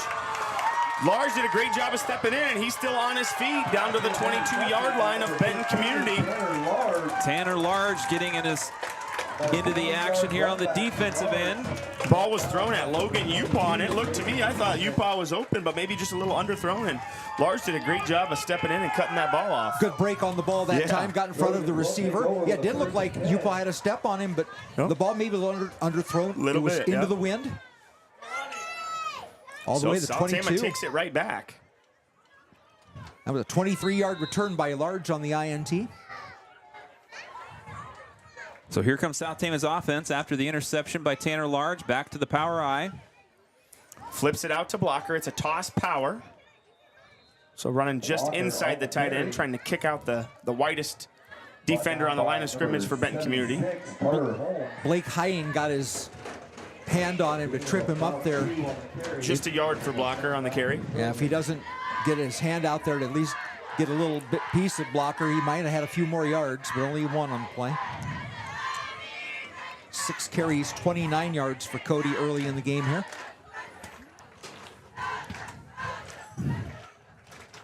Well, last week, South Tama converted 2 turnovers into 2 touchdowns. Let's see what they can keep that streak alive. So 5 across the line for the Bobcats. And somebody jumped. The defensive lineman, the big guy. Yeah, I thought it was number 76, Carter Holmes in there. We saw a lot of that last week, too. 6'4", 280 Holmes. Whew. Man, they make him big over there. That Blegan kid from last year was just a beast. And they've got, they kind of reload and similar looking bodies up there up front again. 3rd penalty on the Bobcats for 30 yards. Sets up 2nd and 4 for South Tama in Bobcat territory. They bring up 2nd and 4 for the Trojans, ball on the 16-yard line. Good diversity, I feel like, out of this formation for South Tama. They popped it out a couple times, a couple throwing plays. If you develop it, you can. There's some deception there, and there's 3 different guys who can get the ball. And nice job by Blocker that time. Yep, double ISO right off the left side. Follows Drew Mellies and Wesley Hannes. And that'll move the chains for South Tama. Trojans getting into the red zone now. Just outside the 10, or on the 10. Man, you take away the first 5 minutes of this quarter, and all of a sudden we're... Well, get the ball, control it. Good running game so far. And it's Medina on the ISO, just to the left of the center. Medina on the carry for the Trojans. And one thing that Coach Dorn was quick to point out, we didn't get to our Coach's Corner interview with him in the pregame, but looking back at the Fairfield matchup with Benton Community, those 2 teams played 14-14 into the 4th quarter, and so that's got to bode well considering how South Tama put a game together against Fairfield last week. And here's South Tama with Large under center. And he's going to turn and flip it out to Blocker. Similar play from the 4th down play we saw earlier. Same play. Blocker on the carry. That's one thing talking to some of the team earlier in the week. They talked about the Fairfield game, and they kind of thought, use that for motivation. They said, if Fairfield can play that close with them, we got a shot. Gain of 6. 3rd and 2. Yep. Well, Trojans eating up a lot of clock on this drive. They are, yeah. With the great field position to start after the INT. So here's Large taking the snap. He's going to hand it off to Cody Blocker. It's a power off the right side. And they're marking him just short of the end zone. First down, though. Absolutely. So now South Tama's got 4 plays to get, a half yard or a yard? A yard. As we go, just under a minute to go left in the first quarter. South Tama on their kind of a long drive here that's just at the doorstep of the Benton end zone. It started at the Bobcat 22 after the 23-yard interception returned by Large. And again, let's see if they can take advantage, score a touchdown off a turnover here. You run ISO or you let Large sneak it? They're giving ISO to Medina. He's in, touchdown. And he's in. Touchdown Trojans. South Tama's Eric Medina gets the Trojans on the board. Very solid physical drive for South Tama. Yeah. Which is impressive looking at the size of Benton up front. Medina's 4th rushing touchdown of the year is a 1-yard run, and South Tama gets the score. And again, converting the interception into points. So we'll see Medina attempt the PAT. Missed a long field goal a couple minutes ago. The hold is down, and that ball is batted down, blocked by the Bobcats. So the PAT no good, but South Tama a touchdown on the board in the first quarter, 14-6. Bobcats leading. Bobcats 14, Trojans 6.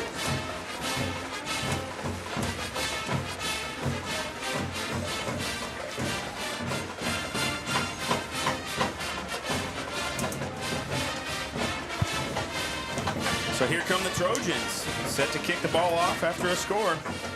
6-play drive, 22 yards. Again, the Tanner Large interception.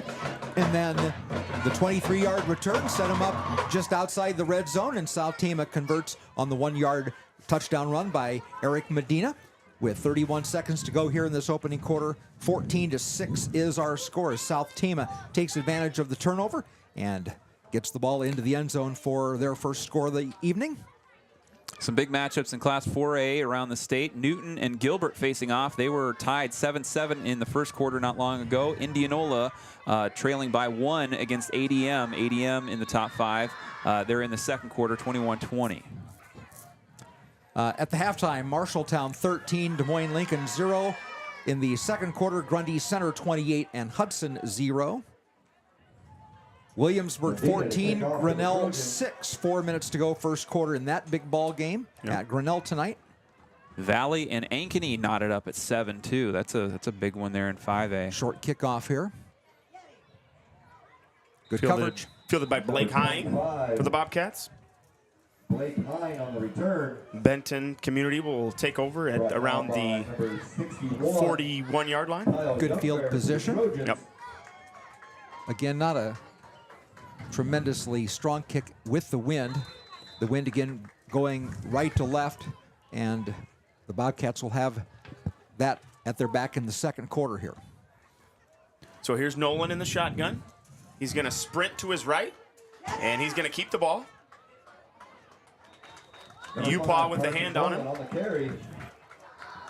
Nice gain there by quarterback Carson Nolan, setting up second and short. Nice spin move to get away from the first defender. Yep. Kinzer Jeanette on the tackle.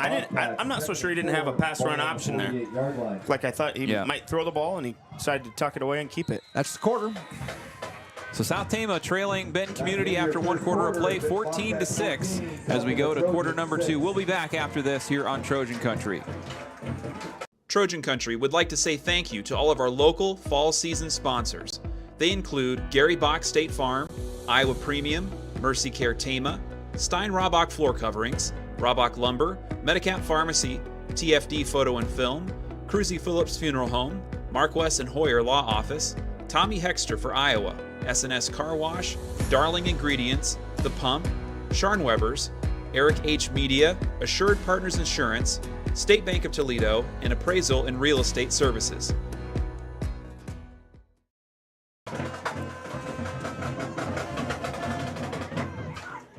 Welcome back live from STC Trojan Field as we get ready for the start of the second quarter. Darvin Graham, Nate Van Dyke, and Jeff Byer with you here on the call. Trojans trailing Benton Community 14-6 as South Tama just finished off their first touchdown drive of the game, capped off by a touchdown run by Eric Medina.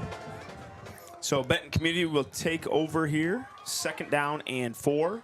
The Bobcats do have the wind here in the second quarter. Nolan taking the shotgun snap. And it's an end-around reverse to Logan Upaw, and he's got a bunch of green, and he's off to the races. Here's Michael Henry trying to chase him down again. Henry comes up a bit short. Logan Upaw on the score for the Benton Bobcats. The Bobcats just striking with these big plays. Lefevre has had a couple, and here Logan Upaw just takes it to the house. 52-yard end around. Untouched? Yeah, pretty much.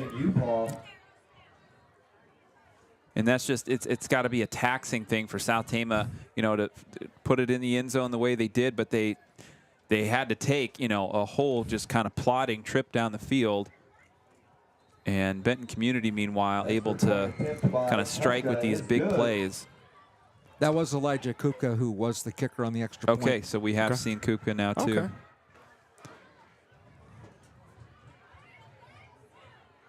So South Tama will get the ball back, and seems like they've had the ball for quite a bit of the game here. A little longer, drawn-out drives for the Trojans and quick hitters for the Bobcats so far. 2 plays, 58 yards on the drive. Logan Upaw with a 52-yard touchdown run for the Bobcats. His second touchdown of the season total. Henry and Clegg back to return the ball for the Trojans.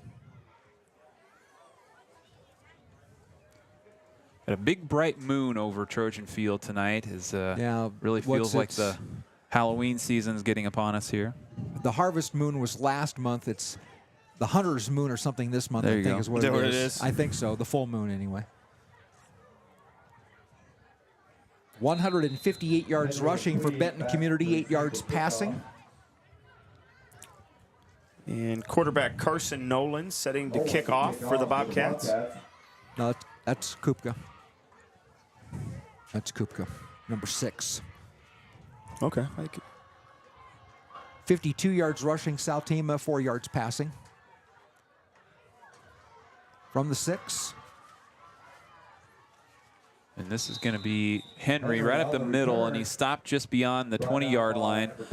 So South Tama starting from their own 20 in the next drive here. Let's see if they... So maybe that was Kupka the whole time kicking. That 6 looks awful lot like a 5 on those, Right. Yes, on those it does. jerseys. You're probably right.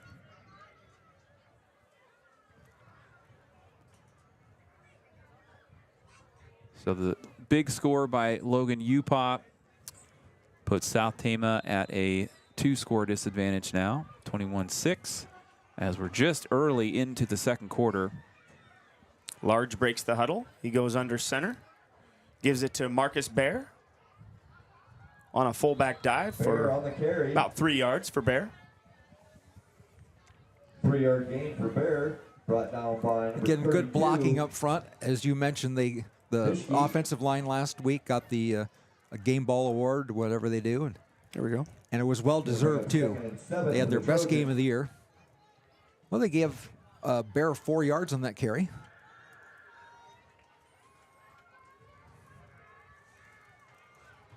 So here's the Trojans. Large under center once again. He'll give it an ISO just off the left side to Medina. He gets stacked up before he can get back to the line of scrimmage. Brought down by the entire Bobcat. Maybe loss of a half a yard, if not back to the line of scrimmage. Third down for the Trojans. Third down now for STC. Still kind of stacked in their own side of the field. And the so wind Upop comes in their out. Blocker face. goes on. Are they going to run the reverse to Blocker again? Yeah, right. That's the only thing I can figure. Unless they go back to shotgun and let Blocker take. So we have Clegg at tailback. This is the same formation where we saw the toss reverse to Blocker. So we'll see the toss and the reverse. Nice block by Large on the edge, and that's going to be a first down for South Tama. Nice little setup. And Blocker did a pretty good job of punishing a couple tacklers there to finish off the run. Eli Patterson making the stop for Benton Community, but Blocker with a nice burst after receiving the handoff. Once he got through that initial line of scrimmage, he had some running room and got 14 and a first down. Quarterback Tanner Large made a nice little block on the edge as well. Flipped the ball out to Clegg. And 10 carries, 56 yards on our stat sheet for Blocker already here in the first half of play. South Tama does lead first downs 5-4. So Upop split to the wide side now. They're still in the stack eye formation. And it's going to be a give on the ISO to It's a good push there by the South Tama front. Follows Marcus Bear. Grant Boleski makes the stop for Benton Community, leading the team in tackles at 44.5 and 6.5 tackles for loss. Yep. 3-yard gain. Well, they got it close to 4 for Eric on that first down play. Medina. Followed Bear, and Kyle Youngbear did a nice job of pushing those defensive linemen back. And Medina, it didn't look like he was going to get much at first, but he had a little patience and followed a block and got 4 yards. Close to 4. Kind of a 5-4 look for the Bobcats. It's going to be a toss out to Blocker, and he might get just a yard. Yeah. Blake Hying that time filled the gap and made the stop. Rosick also teaming up. Gain of about 1. So another third down coming up here for the Trojans. It's like about 3rd and 4. South Tama's been successful recently on their third down plays. It's been a game offensive unit here. So it's Blocker back in at tailback. Large takes the snap. He's going to give it to Blocker. And Blocker will get a yard, but still 3 yards shy of the first down. Good for about a yard. Brought down by number 3, Mason Mitchell. Let's see if we'll have Eric Medina's first punt of the game. 4th and about 3 to go. South Tama still with the offense in, and Large looks like he's going to run in a play here. Yeah. 4th and 3 would be a big conversion for the Trojans. Yeah. Punting into the wind, yeah, too. That's a thought. That is a thought, yep. So here's Large. And it almost looked like one of the Bobcats jumped a little. He definitely moved. Here's Blocker. He's going to throw the ball. Once it's throwing, it'll be not enough time. Loss, no. So South Tama tries to set up a toss pass, pitch the ball to Cody Blocker, and they're going to have him throw the ball to either Thompson or Upaw, but not enough time for Blocker back there. Yeah. That hurts the average on the run. That's a 10-yard loss. So 1st and 10, the Bobcats take over now on South Tama's 35-yard line. I could have swore the one of those defensive linemen, one of the big guys up there for Benton. Oh, I could. We were lined up right with them. They were must definitely not have crossed the ball. He didn't cross the line of scrimmage. So here's Nolan in the shotgun, one receiver to either side. Gives it to Lefevre up the middle. And he keeps rumbling for a 5-yard gain. 250, 280, 253 of the offensive linemen for the Bobcats. Garrett Sermon for the Trojans. A lot of mass up there. Garrett Sermon on the stop for the Trojans. Lefevre. Sermon didn't start at linebacker the first half of the season, and he's already the 3rd leading tackler on the team. He's really been productive at that position especially. He shows a lot of toughness out there. He's not a real big kid. Incomplete pass for Nolan. Upaw open out in the flat, but it doesn't connect. Make sure to stick around for the Gary Bock State Farm halftime show. We sat down with a couple of the STC girls cross-country runners, Livia Smith and Sade Capeyu, and kind of got to know those girls a little bit. We'll have that interview coming up during the Gary Bock State Farm halftime show. Nolan's first incompletion, 3 of 4, but only for 8 yards total so far in the game. He's got 2 receivers to the far side. He's going to fake to Lefevre, throws it out to Logan Upaw, and he's going to have a first down. Upaw makes 1 or 2 miss. Medina giving chase. Upaw off to the races again. Wow. They ran the same play. They misplayed the last one, or had the incompletion pass. He got a good block at the 20-yard line. That sprung him down the sidelines for the touchdown. His 2nd reception, touchdown of the year for Logan Upaw. And he's been the main target for the Bobcats tonight. He has, yep. 2 catches now for 37 yards. So Elijah Kupka comes on for the PAT. Holds down. Drives it through. 27-6 as Benton Community just kind of striking quickly once they get the ball. 28-6, excuse me, but quick scoring for Benton. And South Tama with a few first downs on the last drive. Yeah. Ended up giving the ball back on a 4th down play.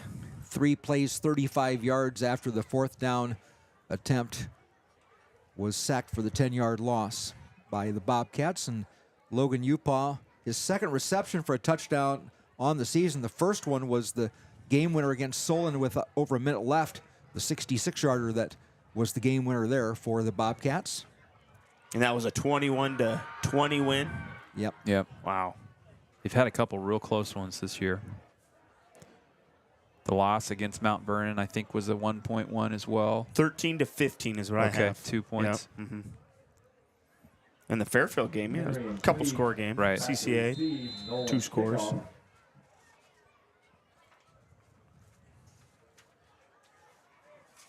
So here's Kupka to kick away again. Michael Henry, Tyrus Clegg, the returners for STC. Henry on the far side, or excuse me, Clegg on the far side. They've been kicking away from him. Yeah. So Henry will return. He fields the ball at about the 5-yard line, heading toward the middle of the field. Nice block by Clegg, get in front of Henry. And not a bad return for Henry. No. 31 yards. Kind of finds a seam there along the right. For 12, Evan Martin. Just beyond the 35. Yep, the 36-yard line. 31 yard on that return. Good field position.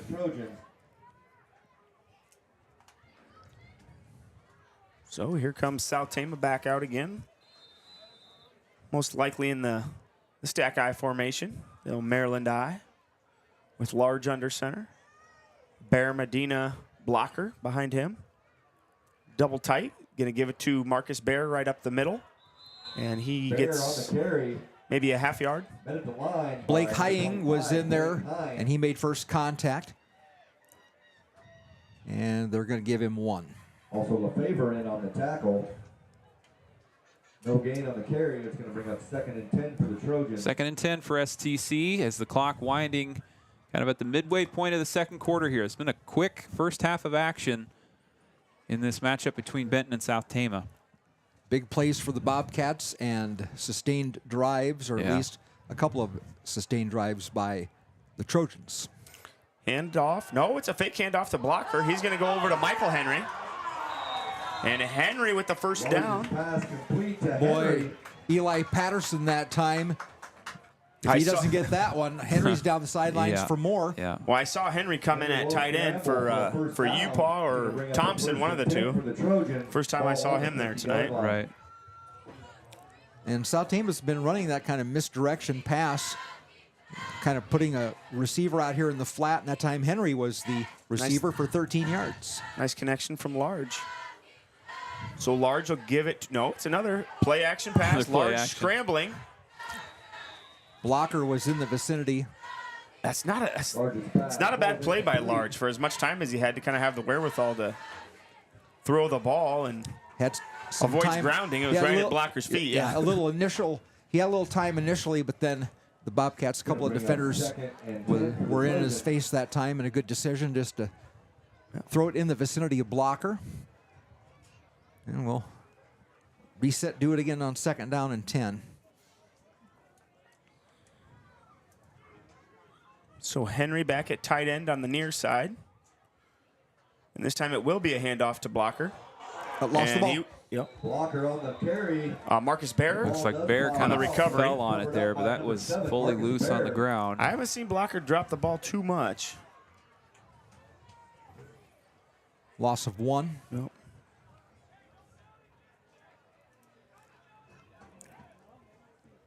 Third and 11 now for STC on their own 48-yard line. See if they can keep this drive going. Solon 27, Fairfield nothing in the second quarter. And it's going to be a toss to Blocker. And he picks up a couple just across midfield. Eli Patterson with a nice tackle again. Hearing Patterson quite a bit on the defensive side for Benton. 4th down and 9. Gain of a couple. Patterson, a heck of a defensive player for Benton this year. He actually got 5 interceptions. Yeah. Now Medina in punt formation, averaging 30 yards a kick on the year. Into the wind with Logan Upaw standing at his 20-yard line. And Medina gets the punt off. It's high. And it's going to be down by 30. Yep, down by Nick Upaw. Falls down right around the 29-yard line. 20-yard kick there into the breeze. Worst field position for Benton Community tonight. Right, yep. They've been gifted some pretty nice. Well, their first drive started at the 22. Okay. And that was that big Lefevre play that. Right. And they started at their 20-yard line. So they've kind of negated some of the field position, but they've proven they can do it a lot of different ways on offense. Here comes Marty Garcia hustling on just before the snap to Nolan. He's going to go to Upaw again, and he's wide open on the far side of the field. Nolan's pass complete. Tackled by Tyrus Clegg. So just like that, Benton Community punches into the South Tama side of the field. 1st and 10 on the South Tama will take a timeout. 6. There's a timeout. 25 yards on that pass and run.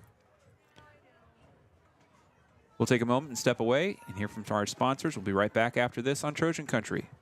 Trojan Country would like to say thank you to all of our local fall season sponsors. They include Gary Bock State Farm, Iowa Premium, MercyCare Tama, Stein-Hrabak Floor Coverings, Hrabak Lumber, Medicap Pharmacy, TFD Photo and Film, Kruse-Phillips Funeral Home, Marquess and Hoyer Law Office, Tommy Hexter for Iowa, S&S Car Wash, Darling Ingredients, The Pump, Scharnweber's, Eric H. Media, Assured Partners Insurance, State Bank of Toledo, and Appraisal and Real Estate Services.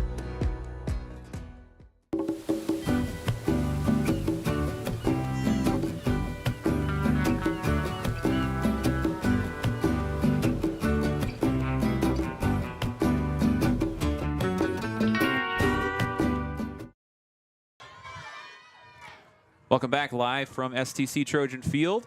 Midway into the second quarter, Benton Community leading South Tama 28-6 out of this timeout. Bobcats with a 1st and 10 on the South Tama 46-yard line. So here's Nolan. He's got 2 receivers to the near side of the field. Lefevre behind him. He's going to pull the ball from Lefevre. He's going to throw it out to the flat to Upaw once again. And Anthony Thompson wraps him up for a gain of just about 15. Brought down by number 11. Same pass play to this side of the field this time. And I think Thompson just came into the game at corner. I think maybe replaced Large, potentially. But Blocker now back at safety. He started the game at an outside linebacker. 4 catches and 75 yards now for Upaw in the game. They really like him tonight. Here's Nolan running to his right, going for Upaw. Same play, yeah. This time he dives and makes the catch. First gain down. of 11. Complete to number 1, Logan Upaw. So Nolan does a nice job of kind of sprinting out of that pocket. The play fake's good, too. They put a little fake in there to Lefevre. And gain of 11. so now Nolan with 2 receivers to the near side. Just outside of the red zone. Upaw, the second receiver, the slot receiver. And Nolan rolling toward Upaw. Nolan's going to keep this one. And he'll be brought down after a gain of 11 yards.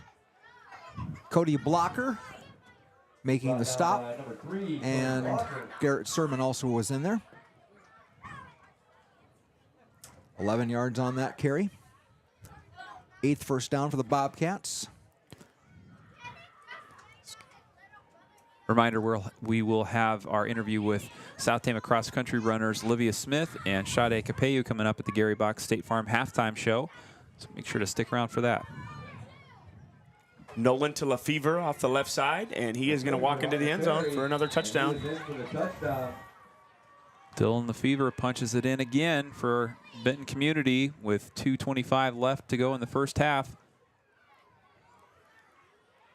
Makes the score 34-6 in favor of the Bobcats.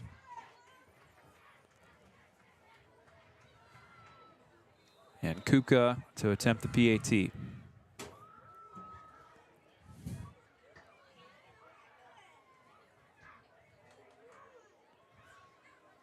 Hold is down, and Kupka once again punches the ball through the uprights.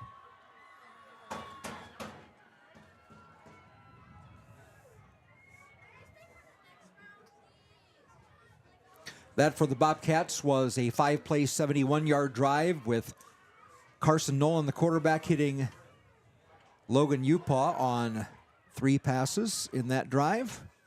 And then Lefevre capping it off with his 3rd touchdown run of the first half. And we'll see if South Tama can respond here, but it has been a tough go against this Benton team. 2 timeouts left for South Tama. The Bobcats have all 3 of their timeouts remaining here in the first half.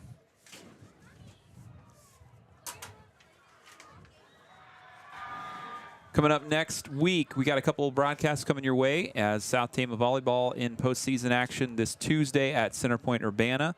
Start time for that game is 7 p.m., so we'll get a pregame going at 6:30 and first serve at 7. And then next Friday, South Tama's football season wraps up here at home against Solon. That will be a little bit earlier of a start. Kickoff will be at 7 p.m. instead of 7:30, and so we'll get pregame going at 6 p.m. Next Friday. There will be no freshman-sophomore game next Friday night. South Tama won that game earlier, 42-21. And Kupka's kick goes into the end zone. So South Tama will take over at their own 20-yard line. The 1st and 10, ball's going to be spotted on the 20-yard line with 2:25 left in your first half. So here comes the Trojan offense back onto the field. Belle Plaine 22, Iowa Valley 6. That's an 8-player football game. That is a non-district football game. BGM in 8-player football leading Moravia 43-6 at the halftime break. And I believe with a win in that game, BGM would qualify for the playoffs. Belle Plaine is already qualified in the 8-player game. Their playoff run starts next Friday night. And it's a timeout for Benton Community as South Tama comes out into a double wing offensive look with Blocker back at the quarterback position. Benton Community didn't like it and decided to take their first time out of the half. All right, we'll be back after this at the tail end of the second quarter. You're watching Trojan Country would like to say thank you to all of our local fall season sponsors. They include Jerry Bock State Farm, Iowa Premium, MercyCare Tama, Stein-Hrabak Floor Coverings, Hrabak Lumber, Medicap Pharmacy, TFD Photo and Film, Kruse-Phillips Funeral Home, Marquess and Boyer Law Office, Tommy Hexter for Iowa, S&S Car Wash, Darling Ingredients, The Pump, Scharnweber's, Eric H. Media, Assured Partners Insurance, State Bank of Toledo, and Appraisal and Real Estate Services.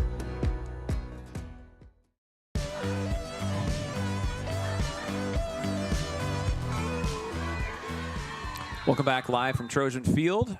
Out of this timeout, it's a 1st and 10 for South Tama on their own 20-yard line. So Blocker in the shotgun, taking the snap. He's got Medina in motion, and Medina. No, this Blocker keeps it. Kept it. Yep. Yeah. Fake me out there. And tried to spin away from the tackle, couldn't quite do it. They're going to give him about a yard. Mm-hmm.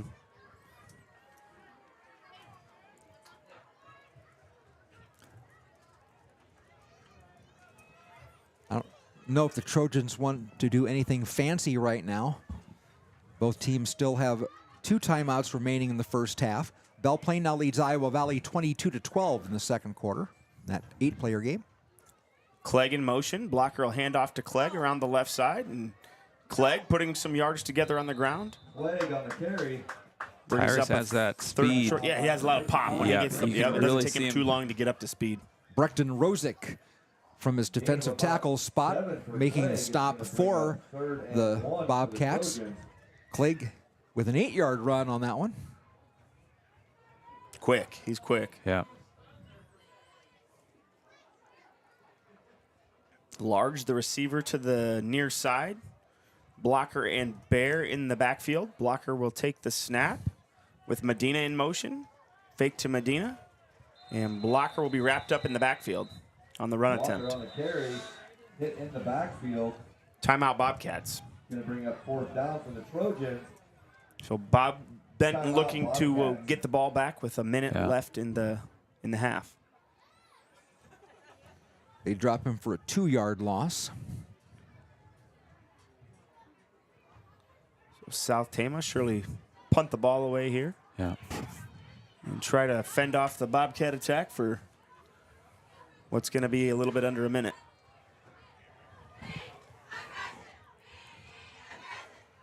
Congrats to the STC Esports team on their fall season. They got a win against New Hampton this past week, winning their first match 15-9 and their second match 12-8.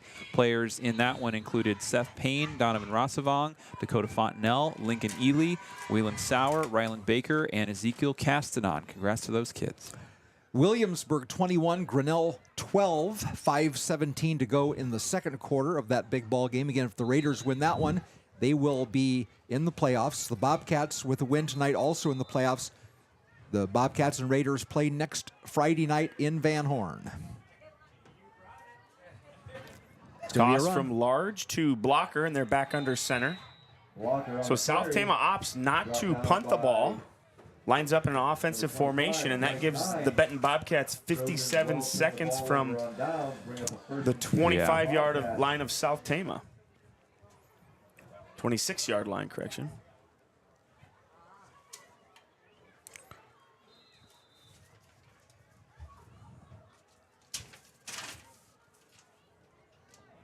And Nolan will come out in the shotgun for the Benton Bobcats. They've got a tight end to the near side, 2 receivers to the far side, and 2 running backs in the backfield with Nolan. He's going to sprint to his right, and he's going to keep the ball around the right side. Runs out of bounds to stop the clock after a gain of what looks like about 5 yards. Should bring up 2nd and 5. And they stop the clock. 1 timeout remaining. Ran out of bounds by Medina. Medina made the chase there. They'll mark him out at the 21, 5-yard pickup. Smart play by Nolan, getting out of bounds. 2 receivers to the near side, Lefevre and Nolan in the backfield. Nolan taking the snap, and he's going to sprint to his left, squares his shoulders, looking for Logan Upaw. Nolan's pass is complete. Touchdown. Upaw in the corner of the end zone.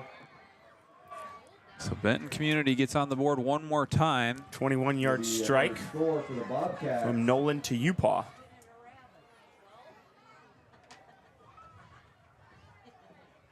That's his 6th reception of the first half, his 2nd touchdown reception. And I don't think the Trojans were planning on getting the ball back with No. this much time on the clock. Not this half anyways. Kupka for the PAT. And a flag. I think South Tama False might have start. jumped over here on the near side Yeah. in the end. Kupka's kick is good. With 46 seconds left in the Benton first half. probably defer. Bobcats 42, South Tama Trojans 6. 2 plays, 26 yards on the drive. Logan Upaw's 3rd touchdown reception of the first half. Or 2nd touchdown reception, 1 run for a touchdown. He's having himself a half, isn't he? Yeah.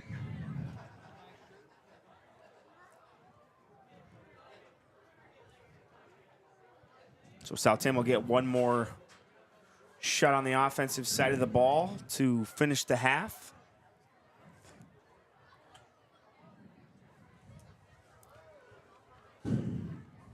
$107 reception yards for Logan Upaw on 6 catches.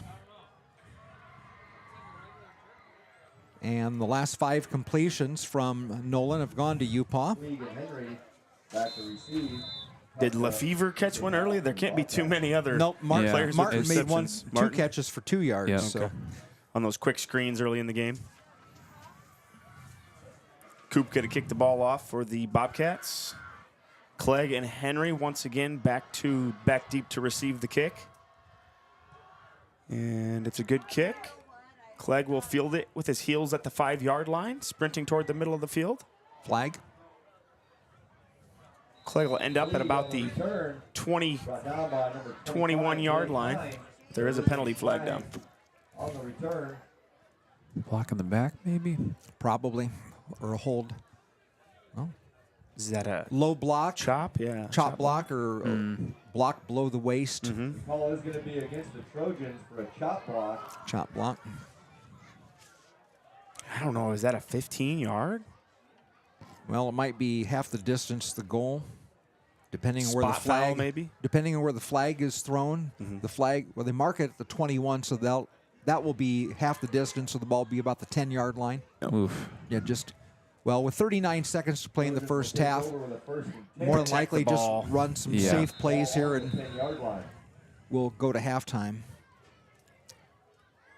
So South Tama comes out with large under center, and it's going to be a false start on the offense. Over there on the left tackle position. False start against the Trojans. Hannes just a little too excited to get that one going. Yeah.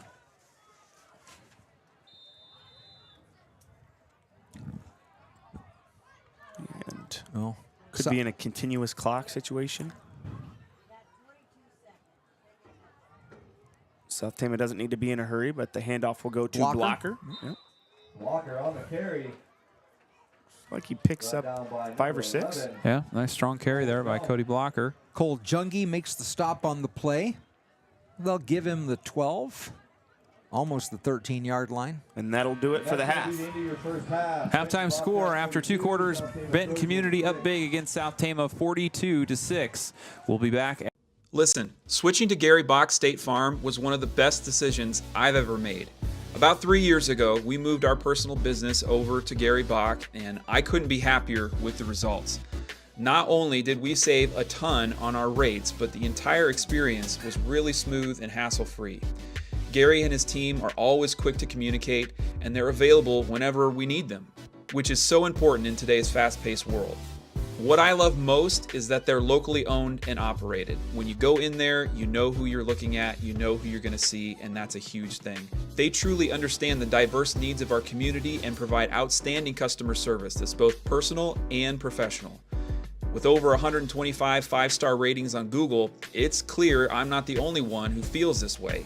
Everybody loves working with Gary Bock. If you're looking for affordable rates and a team that genuinely cares, I highly recommend Gary Bock State Farm Insurance in Toledo. You won't be disappointed. Gary Bock State Farm, here to help life go right.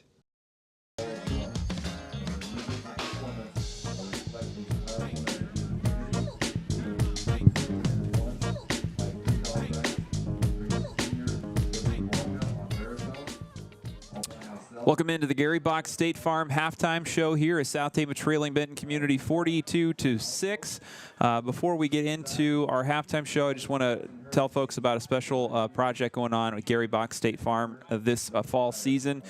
The folks over at Gary Bock State Farm have something important going on this fall, and you're going to want to hear about it. It's called the Quotes for Good campaign. And here's the deal. We've all been witnessing the news reports coming out about the hurricane devastation in the southeastern parts of our country, and that happened in late September and in October. We've learned that Hurricane Helene, as one, is one of the deadliest storms to hit the U.S. mainland in almost 20 years. Our neighbors in the southeast are now facing the daunting task of rebuilding, in some cases from the literal ground up. Gary Bock and his team in Toledo are stepping up to help those affected by Hurricane Helene with their Quotes for Good campaign.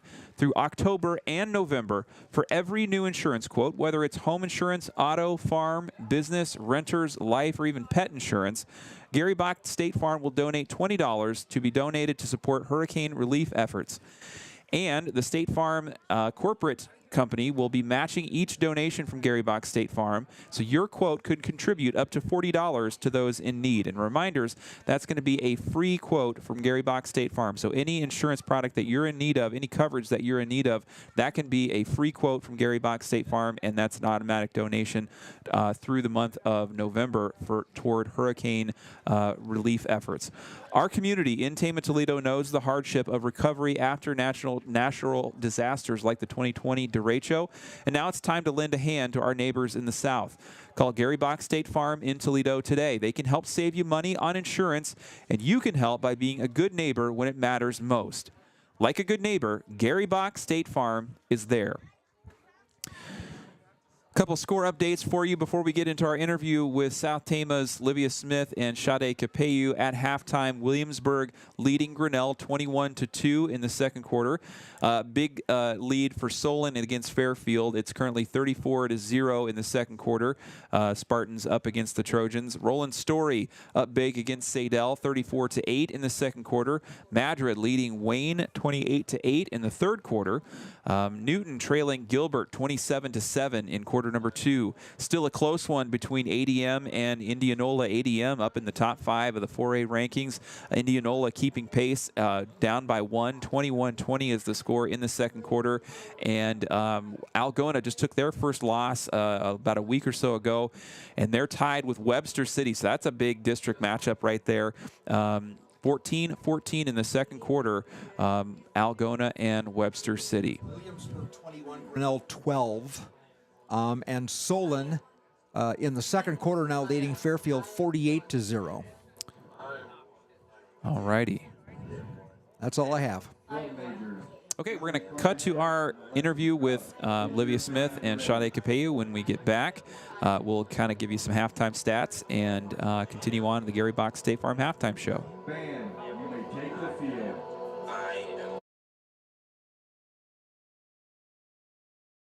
We're getting to know a couple of our girls cross-country athletes here on Trojan Country. I'm joined by Livia Smith and Sade Kapeyu. Girls, thank you so much for making some time after a busy week of practice. We're going to start first. Tell us your grade and then how many years you've been doing cross-country. I'm a sophomore, and this is my second year. I'm a sophomore, and this is my first year. Okay. What has motivated you to participate in cross-country?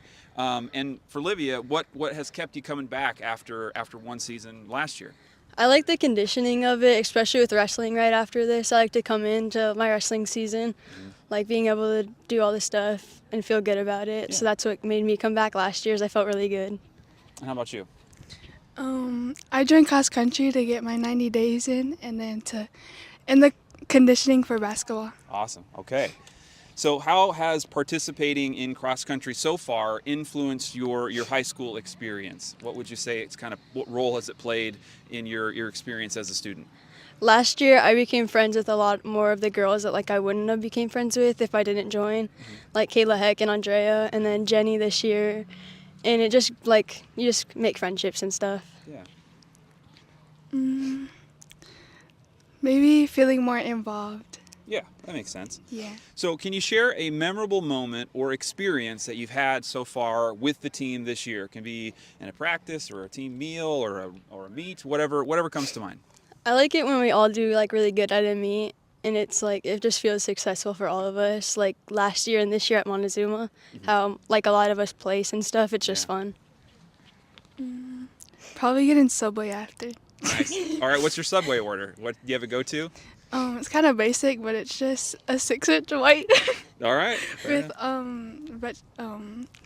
tomatoes, cucumbers, and lettuce. No meat on there? Oh, turkey. Turkey. Okay. Good. There you go. Okay, so how do you balance cross country with other sports and academic responsibilities? A lot of you student athletes are really busy across the course of a year. How do you kind of balance it all? I'd say like talking to the coaches and like having your teachers help you out, asking if you can have some like extra time to get assignments in, and then doing them like at your free time during meets and whenever you can. Yeah, I'd say just talking to the coaches and the teachers and study hall and probably Wednesdays. Do you have a favorite class this year in the fall semester? Or maybe one from last year even? I like strength and conditioning. I think it helps a lot with sports and stuff. Yep. I like study hall. All right. Okay, if you could host a team dinner anywhere, where would it be and what would be on the menu? I like doing them at the elementary because it's just like big and open. You can sit wherever. Yeah. And any pasta. I like those ones. All right. Probably the elementary and probably Subway. More Subway. All right. How would you describe the atmosphere or what the vibe is like in practices with the cross-country team? I think it's really fun. Everyone gets along really well. And like during our warm-ups and stuff, we'll like throw a football around. Nice. And like we all talk to each other and like make jokes and stuff. It's really fun. Sure. Probably just being really goofy all the time. How do you stay motivated when you're in the middle of a long run or you're in a race that's really tough, maybe has a lot of hills? How do you kind of keep yourself mentally engaged and motivated in those moments? I just think about getting food after and like that your body's like meant to go on forever. It's your brain that's telling you to stop. I just like think of stuff like that. Probably like the mindset you have and the mentality, and you got to focus on your breathing. All right. Can you describe how it feels to cross the finish line after a particularly challenging race when you've had to really give everything you've got? Like you're really good. It's like really feels like successful and like you actually did it and stuff. Especially when you don't walk, it feels really good. Yeah. Like really satisfying and just, I don't know the word. Like, I don't know. Yeah, no, it can be hard to describe for sure. Do you have any pre-race routines? Any like superstitions or things that you have to do before you get ready to run? Pigtails and popcorn. Eating a whole lot of snacks before. I'm like, Awesome. but just doing our run and then stretching. Gotcha. What's been a favorite course that you guys have run on so far this season or maybe last season for you as well, Olivia? Any course that stands out and what was enjoyable about that one in particular? I like Montezuma the best, even though it's a really horrible course because it's just hills the whole time. Yeah. But everyone always PRs on it and we always place because it's top 20 and there's not a lot of schools there. I just think it's really fun and like you have a better chance of placing and stuff. Mine would probably be Williamsburg because it was really flat and yeah. How do you support and encourage each other as teammates throughout the course of a season? What does that like camaraderie look like for you guys? Running together at practice and then like when the boys run, being on the sides for them and giving them water so that they do it for us when we run. Yeah, what she said. How about something you're looking forward to this school year that's not this cross-country season or this particular sports season? Wrestling. I'm really excited for it and ready. Basketball. So, okay, let's dive into that a little bit. How do you feel like cross-country has maybe prepared you for your next sport with wrestling and then for you for basketball? Wrestling's like a lot of conditioning, and it's really mental, and this sport is too. So coming into this sport at the beginning of the year and getting used to like the hard practices and the hard meets and stuff, I think it really helps. The conditioning for sure, and the running. Running up and down that court and sprinting. Yeah. If you were to give advice to younger kids, maybe middle schoolers that are thinking about getting involved with cross country, what would you say to them as they're thinking about those things, making those decisions? I'd say definitely try it, because I didn't do it in middle school, and I kind of wish I kind of would have, because it's the conditioning and stuff for your other sports. It just helps a lot, and it's really fun too. Yeah, it helps with just conditioning and just getting your mind right, basically. Yeah. Well, good luck, girls, on your last couple of races as you finish out the season. Thank you so much for making some time for us at Trojan Country, and good luck, and hope to see you down the road at wrestling and basketball. Thank you. Thank you. Listen, switching to Gary Bock State Farm was one of the best decisions I've ever made. About 3 years ago, we moved our personal business over to Gary Bock, and I couldn't be happier with the results. Not only did we save a ton on our rates, but the entire experience was really smooth and hassle-free. Gary and his team are always quick to communicate, and they're available whenever we need them, which is so important in today's fast-paced world. What I love most is that they're locally owned and operated. When you go in there, you know who you're looking at, you know who you're going to see, and that's a huge thing. They truly understand the diverse needs of our community and provide outstanding customer service that's both personal and professional. With over 125 five-star ratings on Google, it's clear I'm not the only one who feels this way. Everybody loves working with Gary Bock. If you're looking for affordable rates and a team that genuinely cares, I highly recommend Gary Bock State Farm Insurance in Toledo. You won't be disappointed. Gary Bock State Farm, here to help life go right.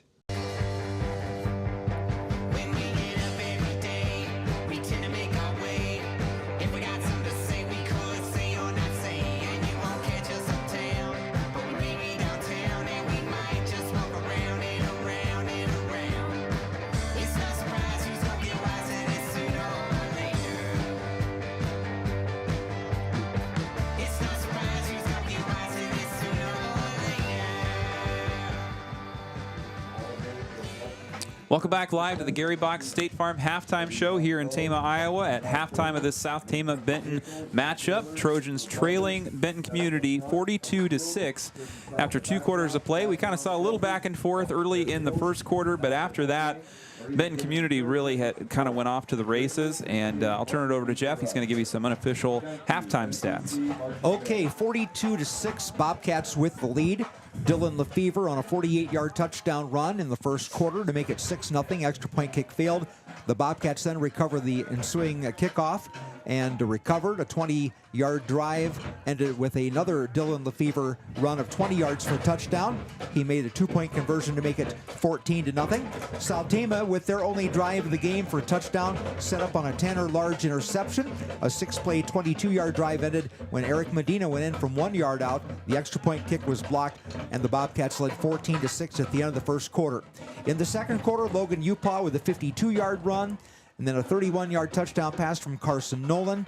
Dylan Lefevre with an 11-yard run, and then Logan Upaw with a 21-yard pass from Carson Nolan. And then Elijah Kupka made all of the extra points to make it 42-6 at the halftime break for the Bobcats. On our stat sheet unofficially, 10 first downs for the Bobcats and 6 for South Tama. Only 1 turnover of the game. That was the large interception, even though South Tama did not recover the opening kickoff that they received. Nobody touched the ball for South Tama, so really they didn't fumble the ball. Right. 3 penalties and 30 yards for the Bobcats, 2 penalties and 15 yards in loss to scrimmage for South Tama. Individually for the Trojans, we have Cody Blocker on our stat sheet already with 18 carries and 55 yards.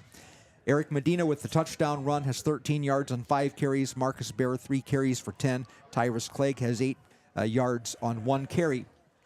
Tanner Large, 2 of 3 passing in the first half for 17 yards.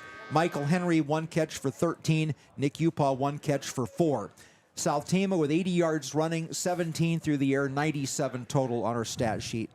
For Benton Community, Dylan Lefevre, 4 running plays, 96 yards, 2 touchdowns. Logan Upaw, 1 run for 52 and a touchdown. Carson Nolan, 5 carries and 31 yards, 179 total. Carson Nolan passing 8 of 10 in the first half with the interception by Tanner Large.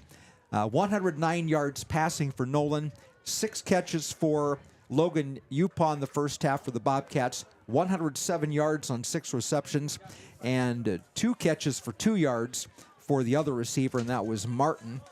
Evan Martin made 2 catches in the first quarter for 2 yards. So 179 running, 109 passing for 288 for Benton Community in the first half, and those are your unofficial stats of the first half. South Tama will receive the second half kickoff, as Benton Community will kick off to the Trojans when we get the second half underway. And those are some of the numbers we try to keep here at the ball game here, high above the western sidelines at South Tama Trojan Field again, 42-6. Our halftime score, the Bobcats with the lead. About 2 minutes to go before kickoff here in the third quarter. Some announcements to roll through here. Busy time of the year. We're getting into Parent-Teacher Conference Week. That's next week, Tuesdays and Thursdays. South Tama families, remember, if you haven't gotten your time signed up, make sure to do that before next week, Tuesday and Thursday from 3 to 8 p.m. Make sure the elementary families also check out the Scholastic Book Fair at the elementary school during those 2 evenings, and then no school on Friday. And also a reminder, coming up the week of October 29th is going to be Red Ribbon Week for the STC School District.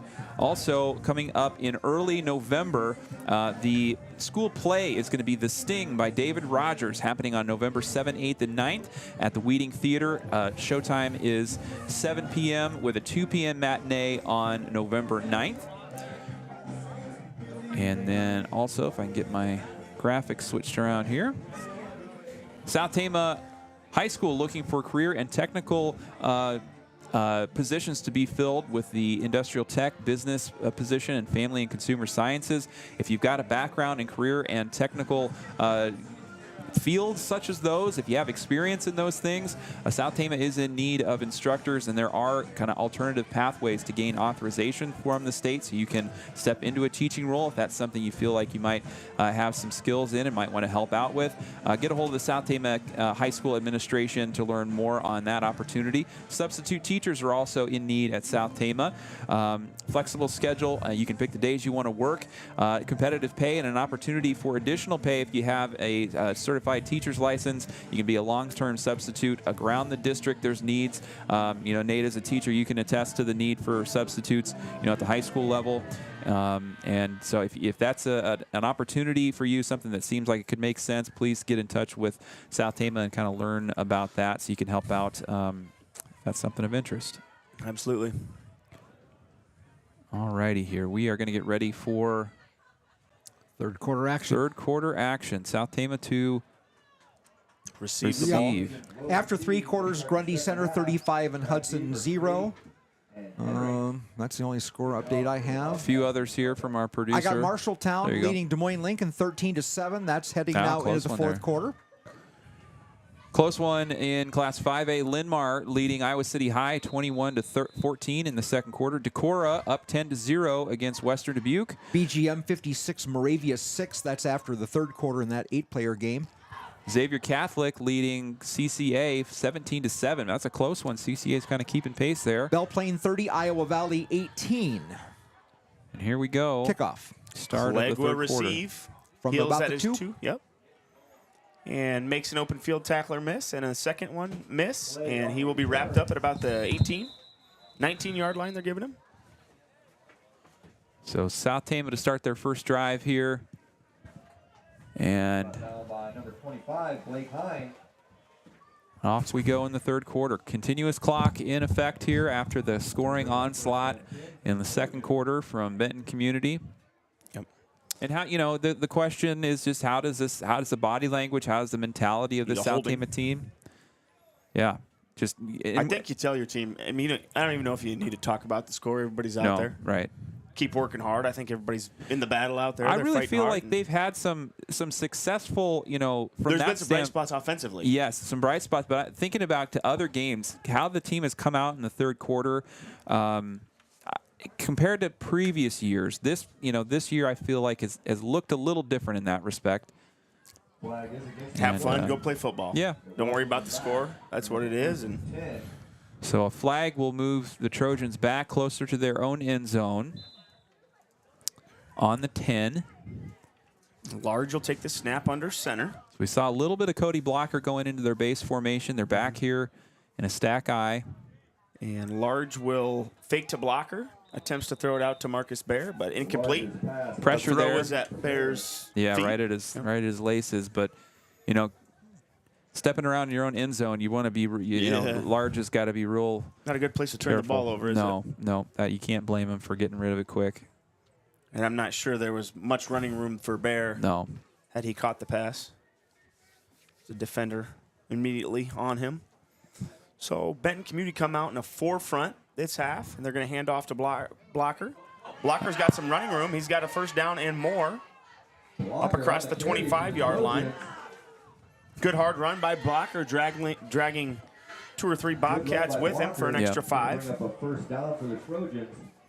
We've seen that kind of push from Cody Blocker, especially at the running back position after he kind of switched back to that full time after starting the season under center for STC. I think he feels pretty comfortable He there really at does. that tailback Yep. position. You can really see it, He's too. probably played tailback for about 8 years. 17 yards on the run for the first down. Fake to Clegg. And it'll be a short that toss behind the Medina? line of scrimmage for a 5-yard loss. No, that's Nick Upaw. Upaw. Yep. He wanted to go to Bear on the Yep. same play, but Yep. they had that covered. And so Upaw was on the other side, and they lost 5 on the pass. So we've seen a 6 front out of the Bobcats, a 5 front, and now they're kind of settling into maybe their base or defense, which is looks to be a 4-4, 4 down linemen, 4 backers, but actually there's 5 here, so like a 5-3 look for Benton. They have the reserves in the game right now. Toss to Clegg. Some first teamers. Clegg gets a yard on the pitch. That was, we've called his name a couple times, Brecton Rosick. Yeah. Now they give Clegg a couple, it looks like. Up to the 25. 3. 3rd and 15 for STC. Into the wind. Yeah. Third quarter. Upaw comes out of the game. Blocker at that tight end position. It's going to be the reverse again. Yeah. And he makes a player or 2 miss in that backfield. Nice little ad-lib by Cody Blocker there. Kind of makes up some of the lost yardage, but not enough for the first down. 4th It's down tough now. when you got to make 2 defenders miss in the backfield. Yeah. Braden Suter on the tackle for the Bobcats. Looks like the old Barry Sanders there, having to make people miss You're before, right. before he got back to the line. Got 8 yards on the run. So 4th and 4 yards to go. It looks like the South Tama Trojans will keep their offense on the field, looking for a 4th down conversion. Large behind him is Bear, Medina, and Blocker. He'll give the ball to Cody Blocker, and he will not get the Short first gain. down. No. Maybe a yard on the carry. So that'll give the ball to the Benton Bobcats with excellent field position up around the 30. Do you feel? Do you figure they're trying to avoid a big return? I mean, with the I kind of don't know. I don't know explosiveness what there. Or?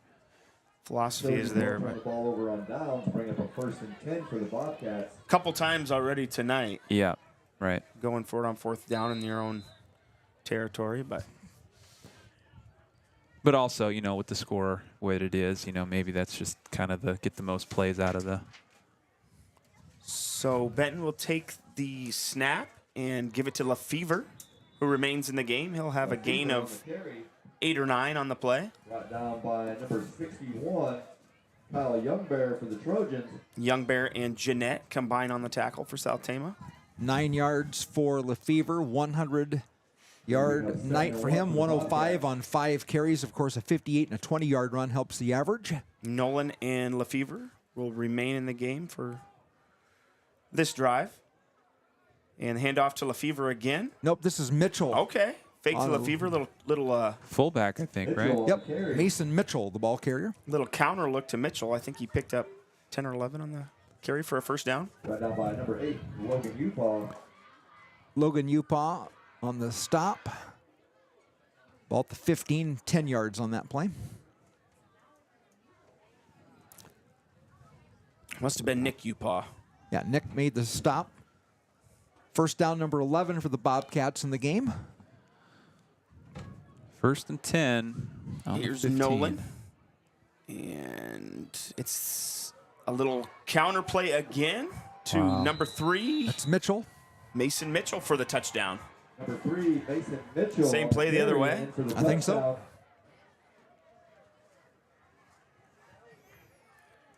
A lot of times if you get up big and you're in a continuous clock situation, you might give your starting offense one drive after the half. It's what Coach Hosky used to do when we had some bigger ones. Oh, looks like South Tama might have jumped on the near side again. No flag, though, I don't think. Kinzer Jeanette got a little excited there, but PAT will count. Oh, no, they will call the.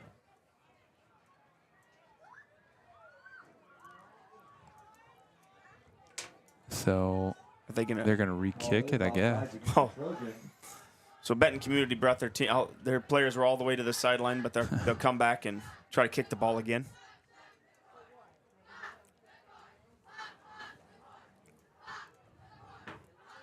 Well, 3-play, 34-yard drive. Mason Mitchell with a 15-yard touchdown run.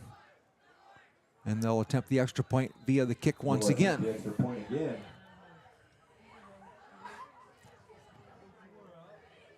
All the personnel on the field here, ready to go. Yep. Snap, spot, kick, and it's good.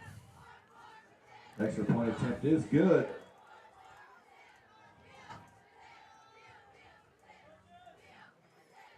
Brings the score to 49-6 in favor of the Benton Community Bobcats. South Tama will bring their kick return unit back onto the field. And I think that may be the last of your first team offense. That'd be my guess. You would think, yeah. They got a big game next week. They do. Absolutely. Well, the thing is... District championship game. I mean, Williamsburg was leading against Grinnell 21-12. And, of course, if they win their game and Benton wins this game tonight, it will be the district championship on the line. Both teams will be your automatic qualifiers. Marshalltown 20, Des Moines Lincoln, 6 minutes to go in the fourth quarter there. Des Moines Lincoln 7, 20-7.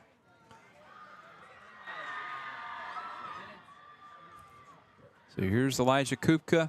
I love some of these reports on Twitter. There's a holding penalty, but there's no score given. The ball, yeah, right. Some of this stuff. Okay. You imagine people waiting with bated breath to just follow the next tweet. Slegel will take the ball on the 11-yard line. He's got a full head of steam coming to the near side of the field.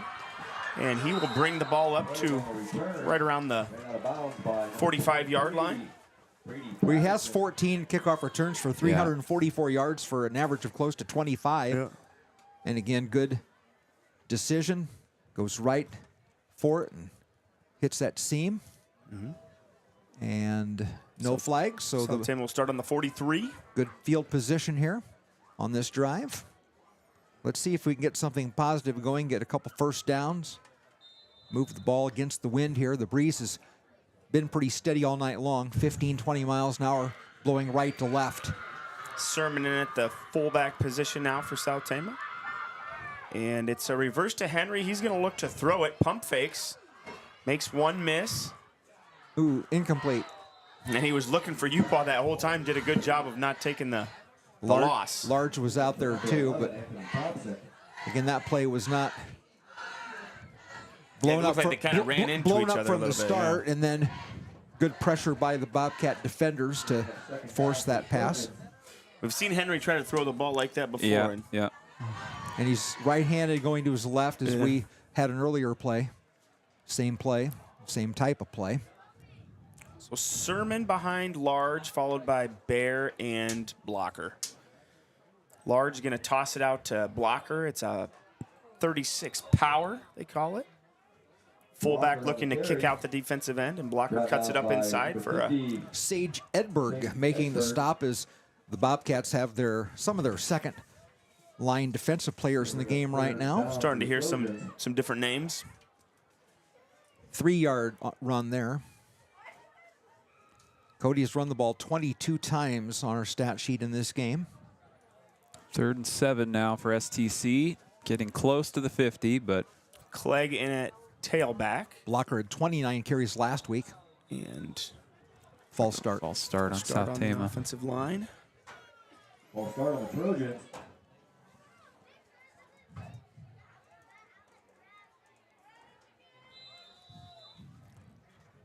The 4th penalty in the game now on the Trojans for 30 yards and scrimmage loss. So 3rd and 12. Benton Community with 5 down linemen. And it'll be a handoff to Marcus Bear, a little ISO play. Dives right in the middle.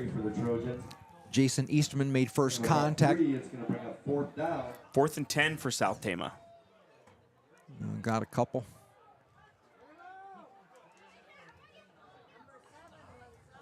Marcus Bear kind of coming off a little gingerly there. He was patting the top of his head. Usually that means you need a water break or you're injured. Yeah. So they're going to send Medina on. And looks like they're going to run it. I think the offense is going to stay on the field. Coach Doran said we're not punting the ball. Okay. So Sermon, Medina, and blocker stacked up behind Large. He'll make a play fake and look to throw the ball. Scrambling. He does find Garrett Sermon, who fights for an extra yard. Yeah, it's going to be close, but I don't know. The spot's back at the 50. I thought maybe he was up to the I did too. 51 or 50. Maybe he stepped out. Good effort by Sermon there. It after was. the catch. I mean, honestly, helped the field position issue. You know, if Large would have gone down in the backfield, that's 15 yards difference there. Ball on the 50-yard line.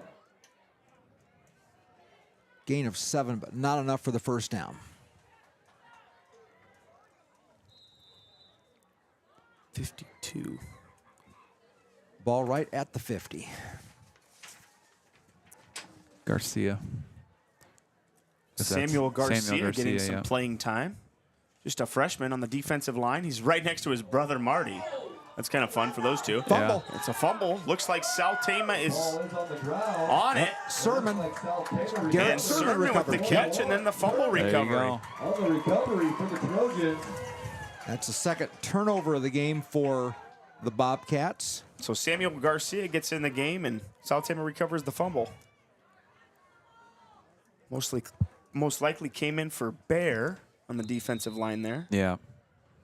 See if Bear comes back out. He is not. It goes Sermon, Medina, blocker in the backfield on that stack eye behind Tanner Large. Large will fake to blocker, looks to pass, scrambling, and he's going to keep the ball. He gets close to a first down. There by Tanner Large. First down by Large.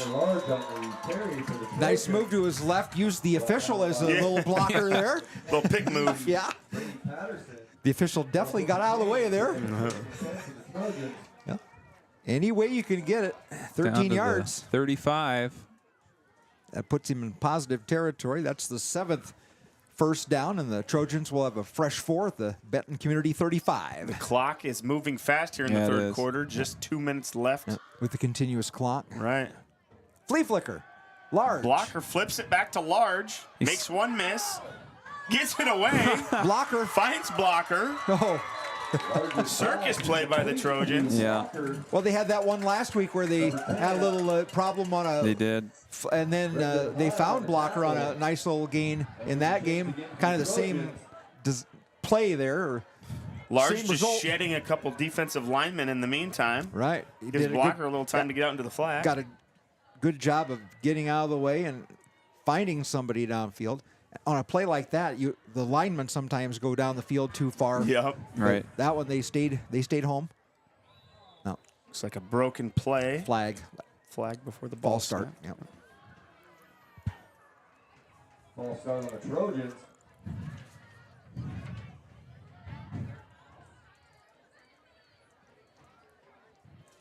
So the penalty kind of halt some of the forward progress here, and back to the 27. So here's Large under center once again. He's going to flip it to Clegg, reverse to Blocker. We've seen this one a couple times. Blocker's got some green, makes one miss, finishes the run off hard, gets a good chunk of the yardage back and then some. Ryan Kaler makes the tackle for Benton Community. Well, Blocker is inside the 15 at the 14. That's 13 yards. Brings up 2nd and 2. Well, Cody's closing in on another 100-yard night. I got him for 97 yards now. No, he did have the negative. Yeah, he had a negative 10 Negative yard 10, earlier in yeah. the game, but he's recovered there. 23 carries, 97 yards. Toss out to Clegg. Fakes it to Blocker on the reverse. Clegg is going to score. So they ran the reverse to Blocker several times, and finally, Clegg says, fakes it to Blocker, and walks into the end zone there. Untouched. So South Tama gets their second score of the game as continuous clock is in effect here in the third quarter. Nice little series of plays there by Coach Pesca. One play sets up the next.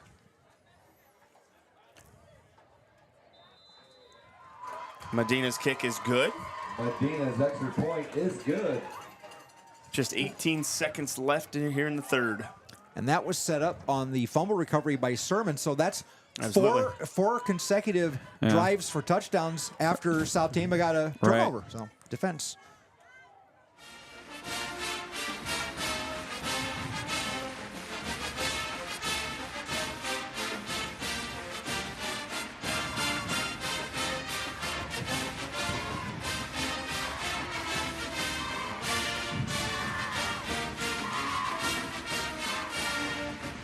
South Tama trailing Benton Community as we get to the very last seconds of the third quarter, 49-13.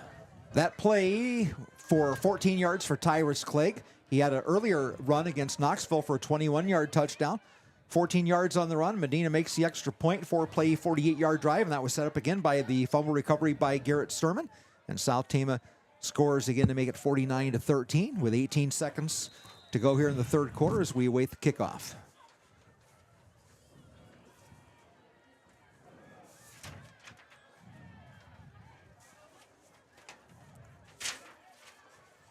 So Medina lines up to kick the ball off for South Tama after the score by Clegg. Returners for Benton Community line up at about the 18-yard line. It's a low line drive. Picked up on the far side of the field. And the runner for Benton Community right up the sideline brings it across midfield to the South Tama 45. That was number 13, Owen Von Ossen. Von Ozen. That's a Williamsburg name.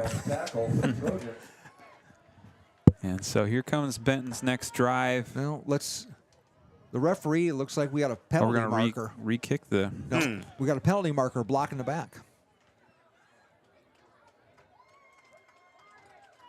Okay, well. It helps negate a pretty nice return. Yeah, by for real. Awesome.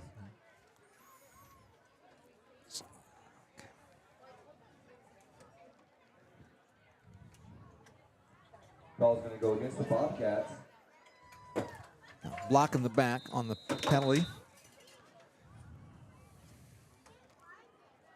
Okay, so 1st and 10 now on the 20 after the penalty for the Bobcats. That's a quarter. And we go to the quarter break. Handoff, couple yards for the end of your third quarter. The Bobcats. Looks like number 32 on the carry, Elias Bishke. So after 3 quarters of play, Benton Community leading South Tama 49-13. We'll be back.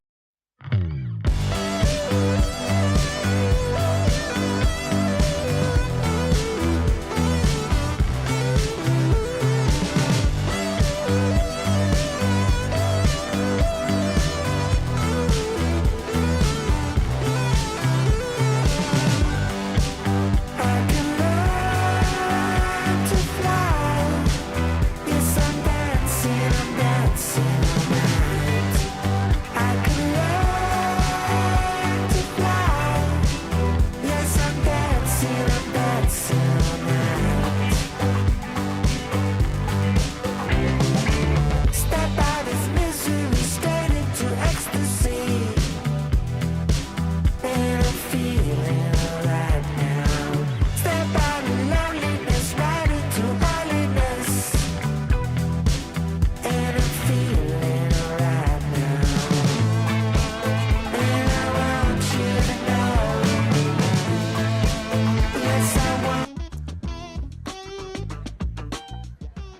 Start of the fourth quarter, South Tama trailing Benton 49-13. The Garcia boys back in at the tackle positions for South Tama. This Bishke is again on the carry, correct? Yep, Bishke. And he's run out of bounds, angled out on the far sidelines, but good enough for a first down. Laker Pesca in the game, just a freshman at the near side defensive end. 10 yards on the run for Bishke.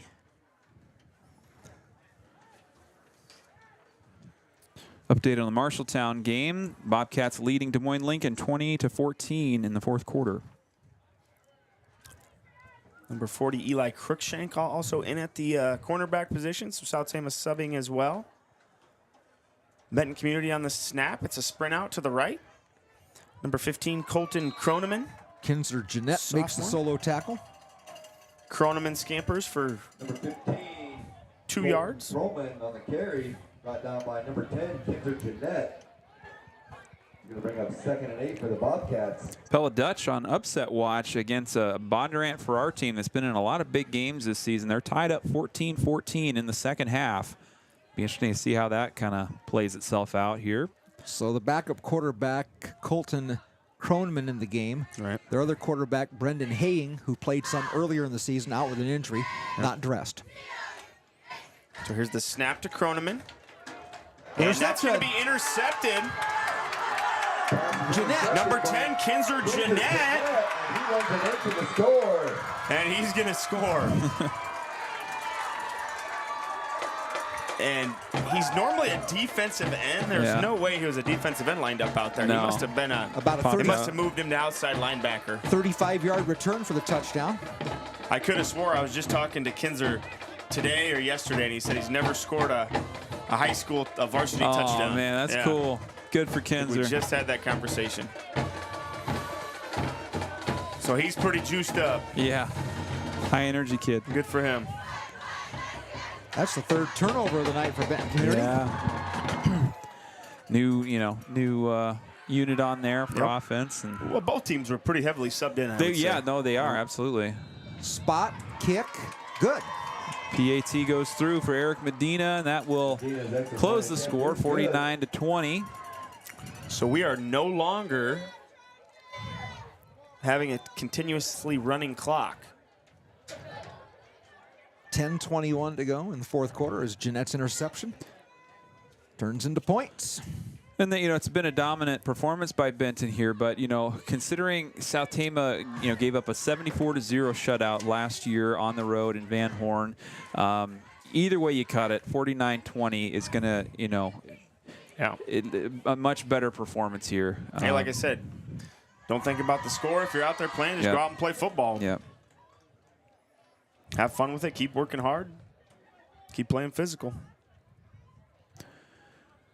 Close one in Class 4A. ADM leading Indianola in the fourth quarter, 35-31. In 3A, Algona leading Webster City 28-21 in the fourth quarter. Some high, there's another really ranked matchup. Humboldt leading Clear Lake 23-7 in the third. Some big matchups there in 3A and 4A tonight.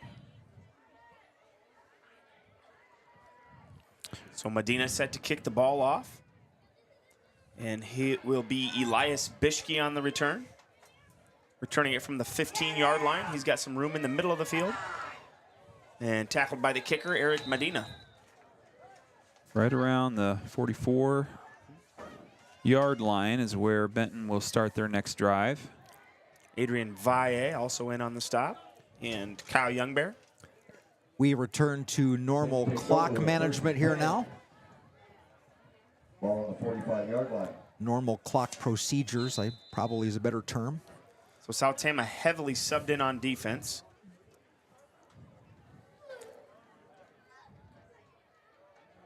Kroneman takes the snap, gives it to Bishke. He's got a bunch of running room around the near side. Picks up close to 15 yards on the run. Pushed out by number 7, Marcus Youngbear. And Bear still just not moving, moving as fast as he probably wants to. Ball on the 37. 18 yards on the run for Bischke. Croneman in the shotgun. Bischke lined up right behind him. One receiver to either side of the field. Hand off to Elias Bischke. And he finds some room straight up the middle. Gain of 9.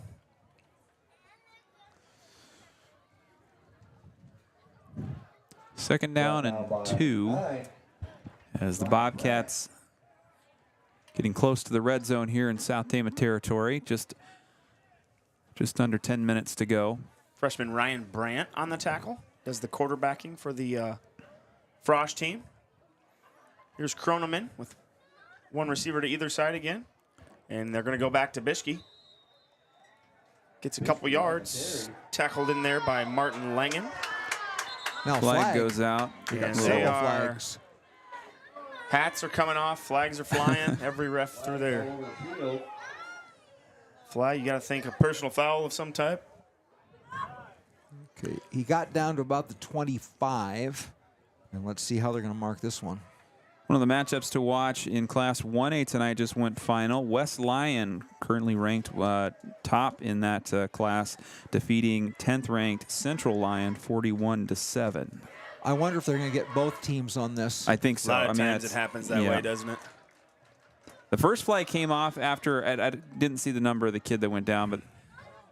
You're exactly right, Jeff. Yeah. Dead ball foul. Nope.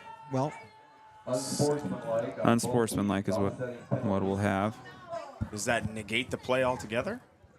Well, if it was after the play was over, so yeah, right. They should mark. I'm just not seeing the chains moving.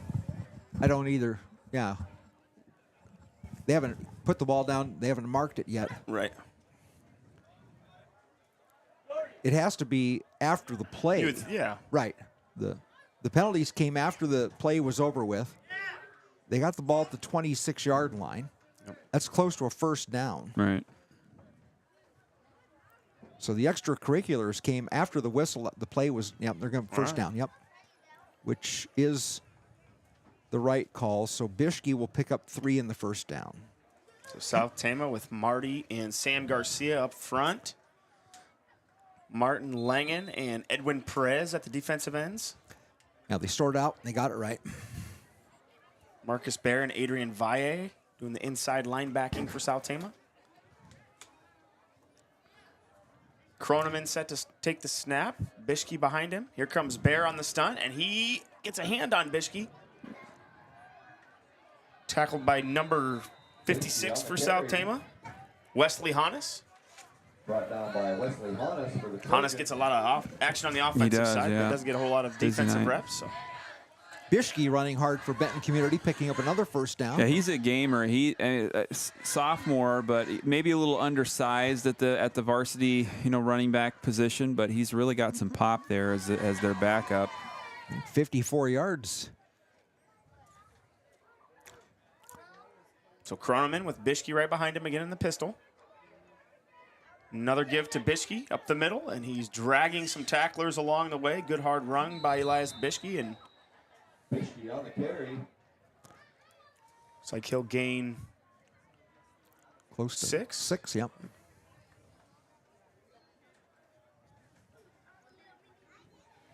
Six yards down to the 7. 8 yards remain in the fourth quarter. South Tama 20, Benton Community 49. Xavier Catholic leading CCA 17-14, close one in the fourth. Second and short. Hand off to Bischke, and he will score. Bischke on the carry, and he is The Elias Bischke drive, touchdown. Reminder, next week we've got 2 broadcasts coming up. The volleyball team will be at Center Point Urbana for the opening round of the Class 3A regional playoffs. Winner advances on to play either Anamosa or Vinton Shellsburg on Thursday.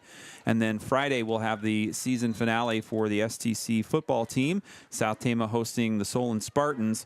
Start time kickoff for the varsity game is going to be 7 o'clock instead of 7:30. So make sure if you're tuning in to keep an eye on the clock. We'll have pregame starting at 6 p.m. For that one.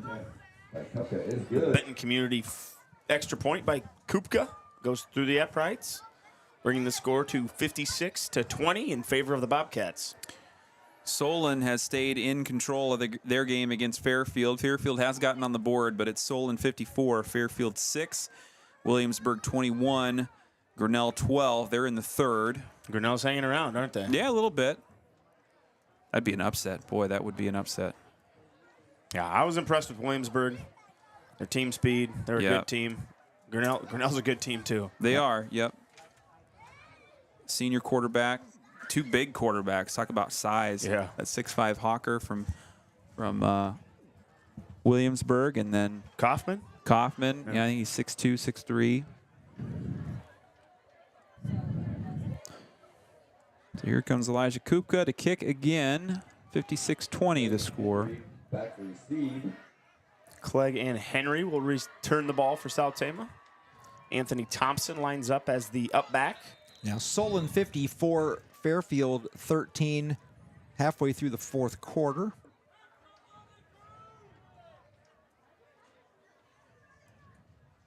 Williamsburg 28, Grinnell 12, late in the third.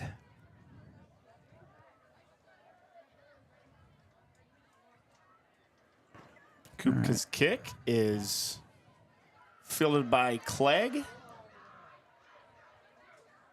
And not much room to go. Tries to evade a few tacklers. He'll get it up to around the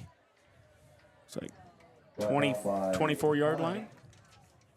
And we're back to continuous clock. Yep. 56-20.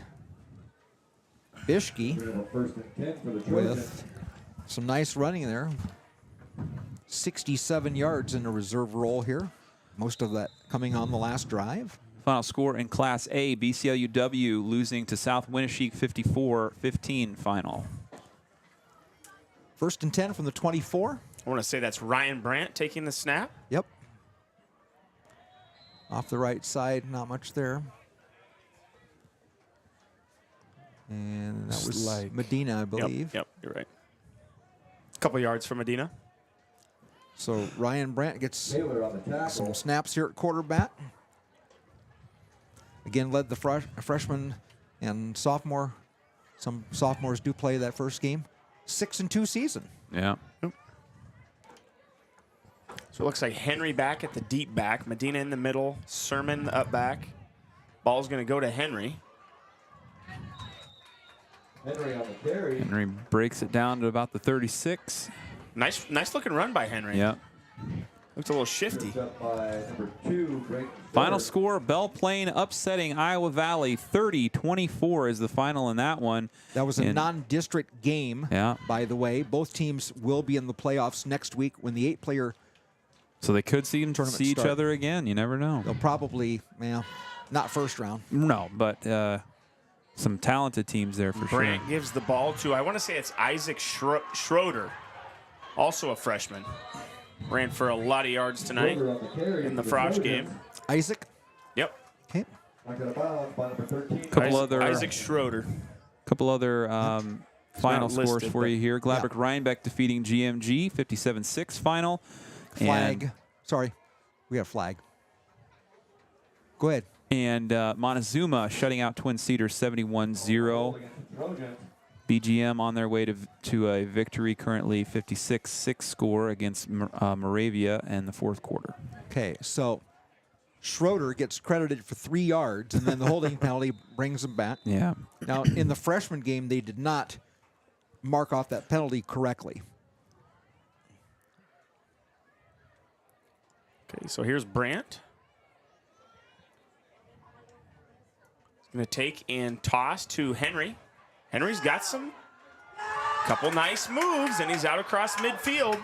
Some good blocking in there by Garrett Sermon, leading the way. Michael Henry getting all the way down to the Benton 45-yard line. First down and then some. Trying to stop that continuous clock again. Punch back here a little bit. 26 yards on the play for Henry.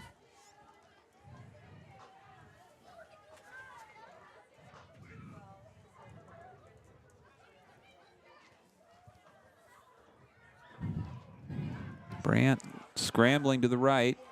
And he's going to pick up 7 or 8. Grant on the carry. Brought down by number 12, Evan Martin.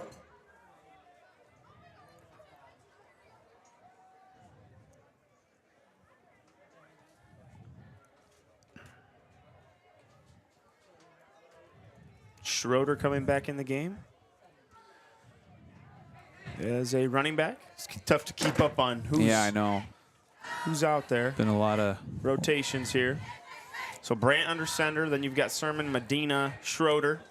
Ball's going to go to Medina on the ISO. Follows Sermon and Cal Youngbear, along with Manuel Cervantes off the right side there. Brought down by number 50, St. Edward. So it looks like it's going to be, yeah, the referees haven't given the first down yet. 3rd and 1. Gain of 2. From the 35, South Tama with freshman Ryan Brandt under center. Gives it to Isaac Schroeder, and he's stacked up before getting back to the line of scrimmage. He'll lose a yard. Schroeder on the carry. Brought down by number 71, Isaiah Franick. Schroeder's not listed on the roster, but I can tell you he weighs about 130 pounds. Yeah. Soaking wet, maybe. Yeah. Scrapper, though. He's a tough running back. Yeah, he's had a nice freshman season. 4th and 2, possession down here. And once again, South Tama will go for it on 4th down. Brandt's going to toss it out to Michael Henry, and he's got a first down, and then some. Stumble, stays on his feet. Stumbling, bumbling, fumbling.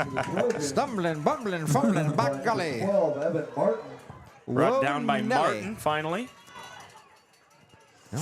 Henry brings the ball down to the 11 of the Bobcats. 26 yards on that run. Got to feel good for Michael. He's kind of just been in some different roles for South Tama and getting some breakaway opportunities here. He's got that speed. We've seen it a couple of times. He was kind of the leading rusher for a couple of weeks there, wasn't he? Early on, yeah. 3 carries for 62 yards. It's not a bad stat line for 3 first downs on this drive. the sophomore, yep. So Ryan Brandt turns and hands off to Eric Medina. Maybe gets a half a yard. Brought down by number 73, A.J. Wilson Miles. Medina a little slow to get up, but he's on his feet, heading back to the huddle. Nope, he's coming out. Marcus Bear's heading in. No gain. Brandt comes out. Nope, he's just getting the play from Coach Pesca. Be nice to get this into the end zone here. Yeah, after a long drive. 2 minutes left in the game. Jeanette and Upaw, the end. It's a toss to Henry. And he slow plays it a little bit, Yeah, kind of a little slow step, and then turns on the jets. Henry It's going to be up around the first down marker. Brought down by number 13. So it's going to be 3rd and short. Ball's at the 2. Okay. 3rd and 1. 9 yards for Henry there. And Henry trots off the field. Schroeder in the game at tailback.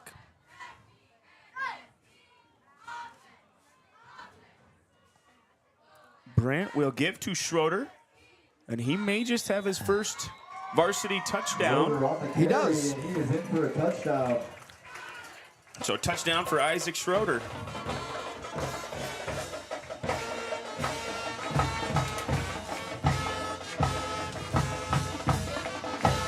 Well, that's fun for him. Probably Yeah. something you don't forget, right? Yeah, absolutely.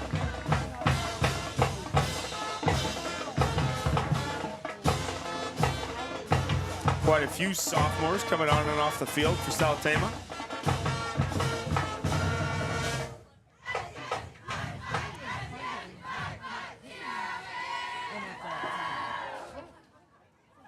Final score between Algona and Webster boy. City. Oh, It's a broken play.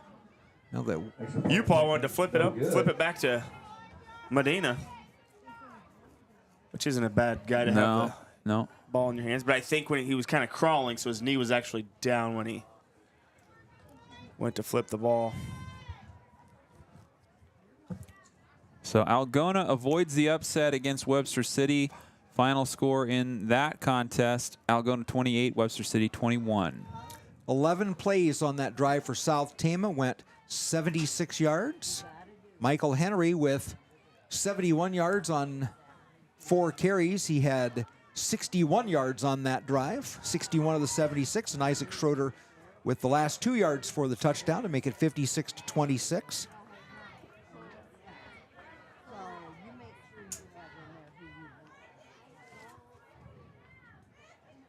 Making the stat man work after the game for sure. That's all right. That's why they pay me the big bucks. But I want to say something. This has been fun. Thank you for inviting me along. The long road trips. It's been a pleasure. And nice to. I know the results haven't been what we want, but for the most part, but we've had some fun. Yeah, absolutely. Yeah. It's I really appreciated you being with us this year, Jeff. Darvin's got quite the operation going here. He certainly does. He does it all. All right, so Bishke on the return, and he's got the ball up past the 35. Bishke on the return. And we're back into regular clock for the last little bit here, but 56-26. So Laker Pesca trots back onto the field to play a little defensive end, I'm assuming. Get some playing time. Samuel Garcia's out there. Illegal block in the back is going to be the penalty call. There we go. Manuel Cervantes getting some defensive reps. Plays about every down at right tackle offensively. Josiah Houghton, a sophomore out there at corner. I think he had a big pick six in the Frosh game. They'll back him to the 21, so the illegal block in the back is a 10-yard walk-off. And again, a couple plays to run here. Kroneman is still your quarterback. Yeah. So he'll give the ball to none other than Elias Bishke once again. No, that's Ryan. Different back in there. Ryan Kohler is in the game. There you go. He's had a few carries. Is that number, is it 20? Ooh, Ryan Brandt. On the stop. Almost looked like he Brought down by Henry. had some sort of leg injury, but he's okay. Loss of 1.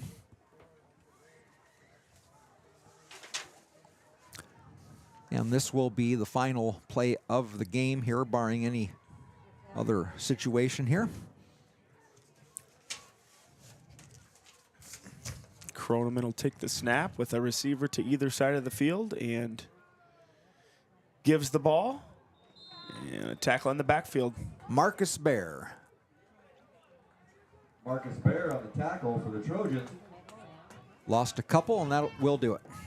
Final score here from Trojan Field, South Tama 26, Benton Community 56.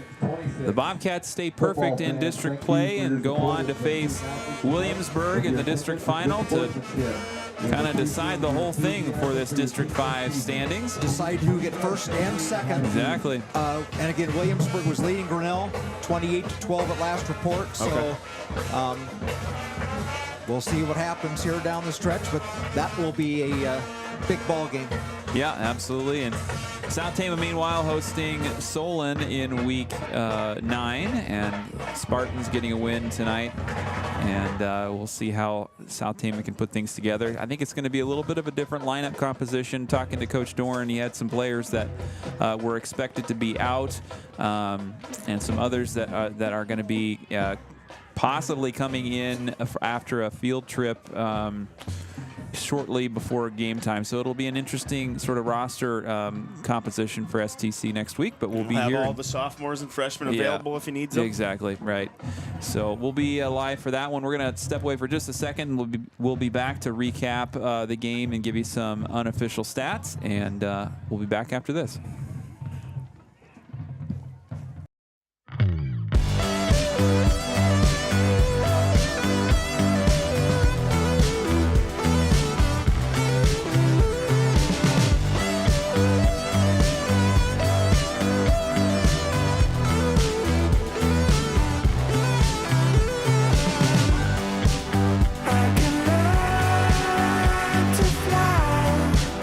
Yes, I'm dancing,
somersault hard, got me upside down, baby. I'm all in, falling apart whenever you're around. It's true.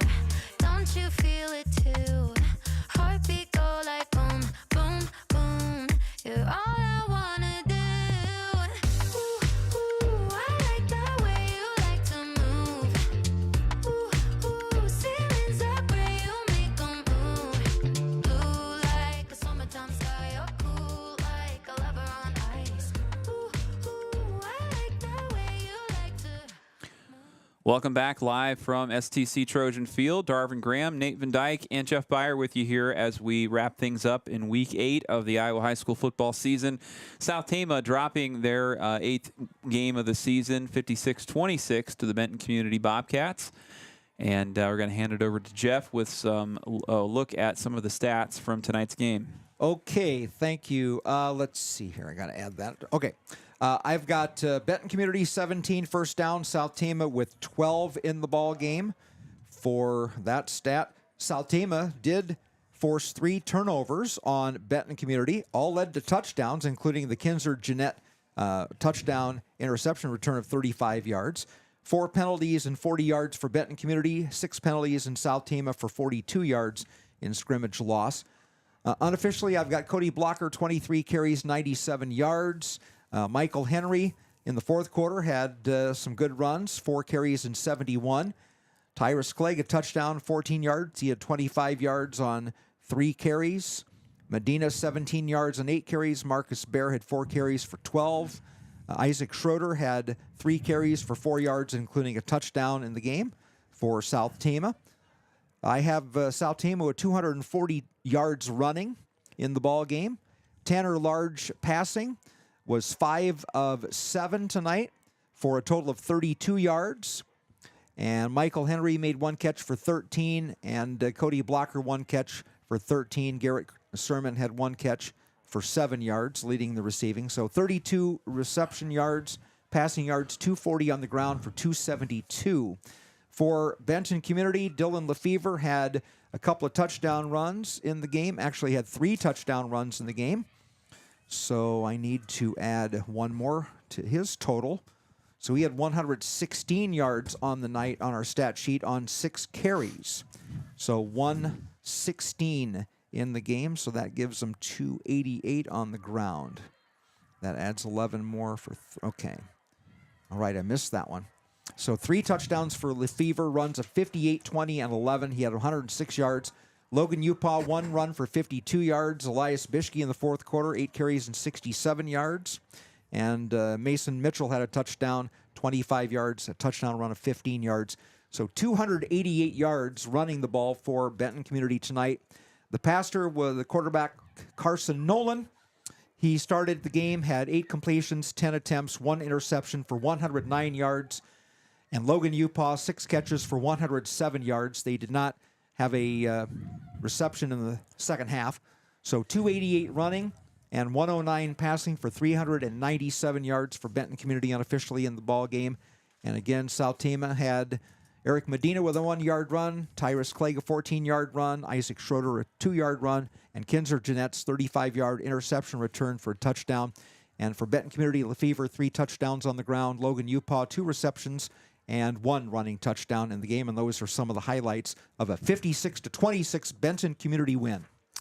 You bet. South Tama moving on to face one more team next week. Solon comes to town. And just a couple of updates and reminders. Parent-teacher conference is coming up for South Tama next week. No school on Friday. And South Tama Cross Country getting ready for their state qualifier on Wednesday. Good luck to those runners as they go compete in Waverly on Wednesday. The volleyball team in action on Tuesday as they compete against Center Point Urbana in the 3A Region 5 bracket. And the marching band headed to Waukee tomorrow afternoon. Congratulations to Benton Community. They have qualified for the playoffs with the win tonight.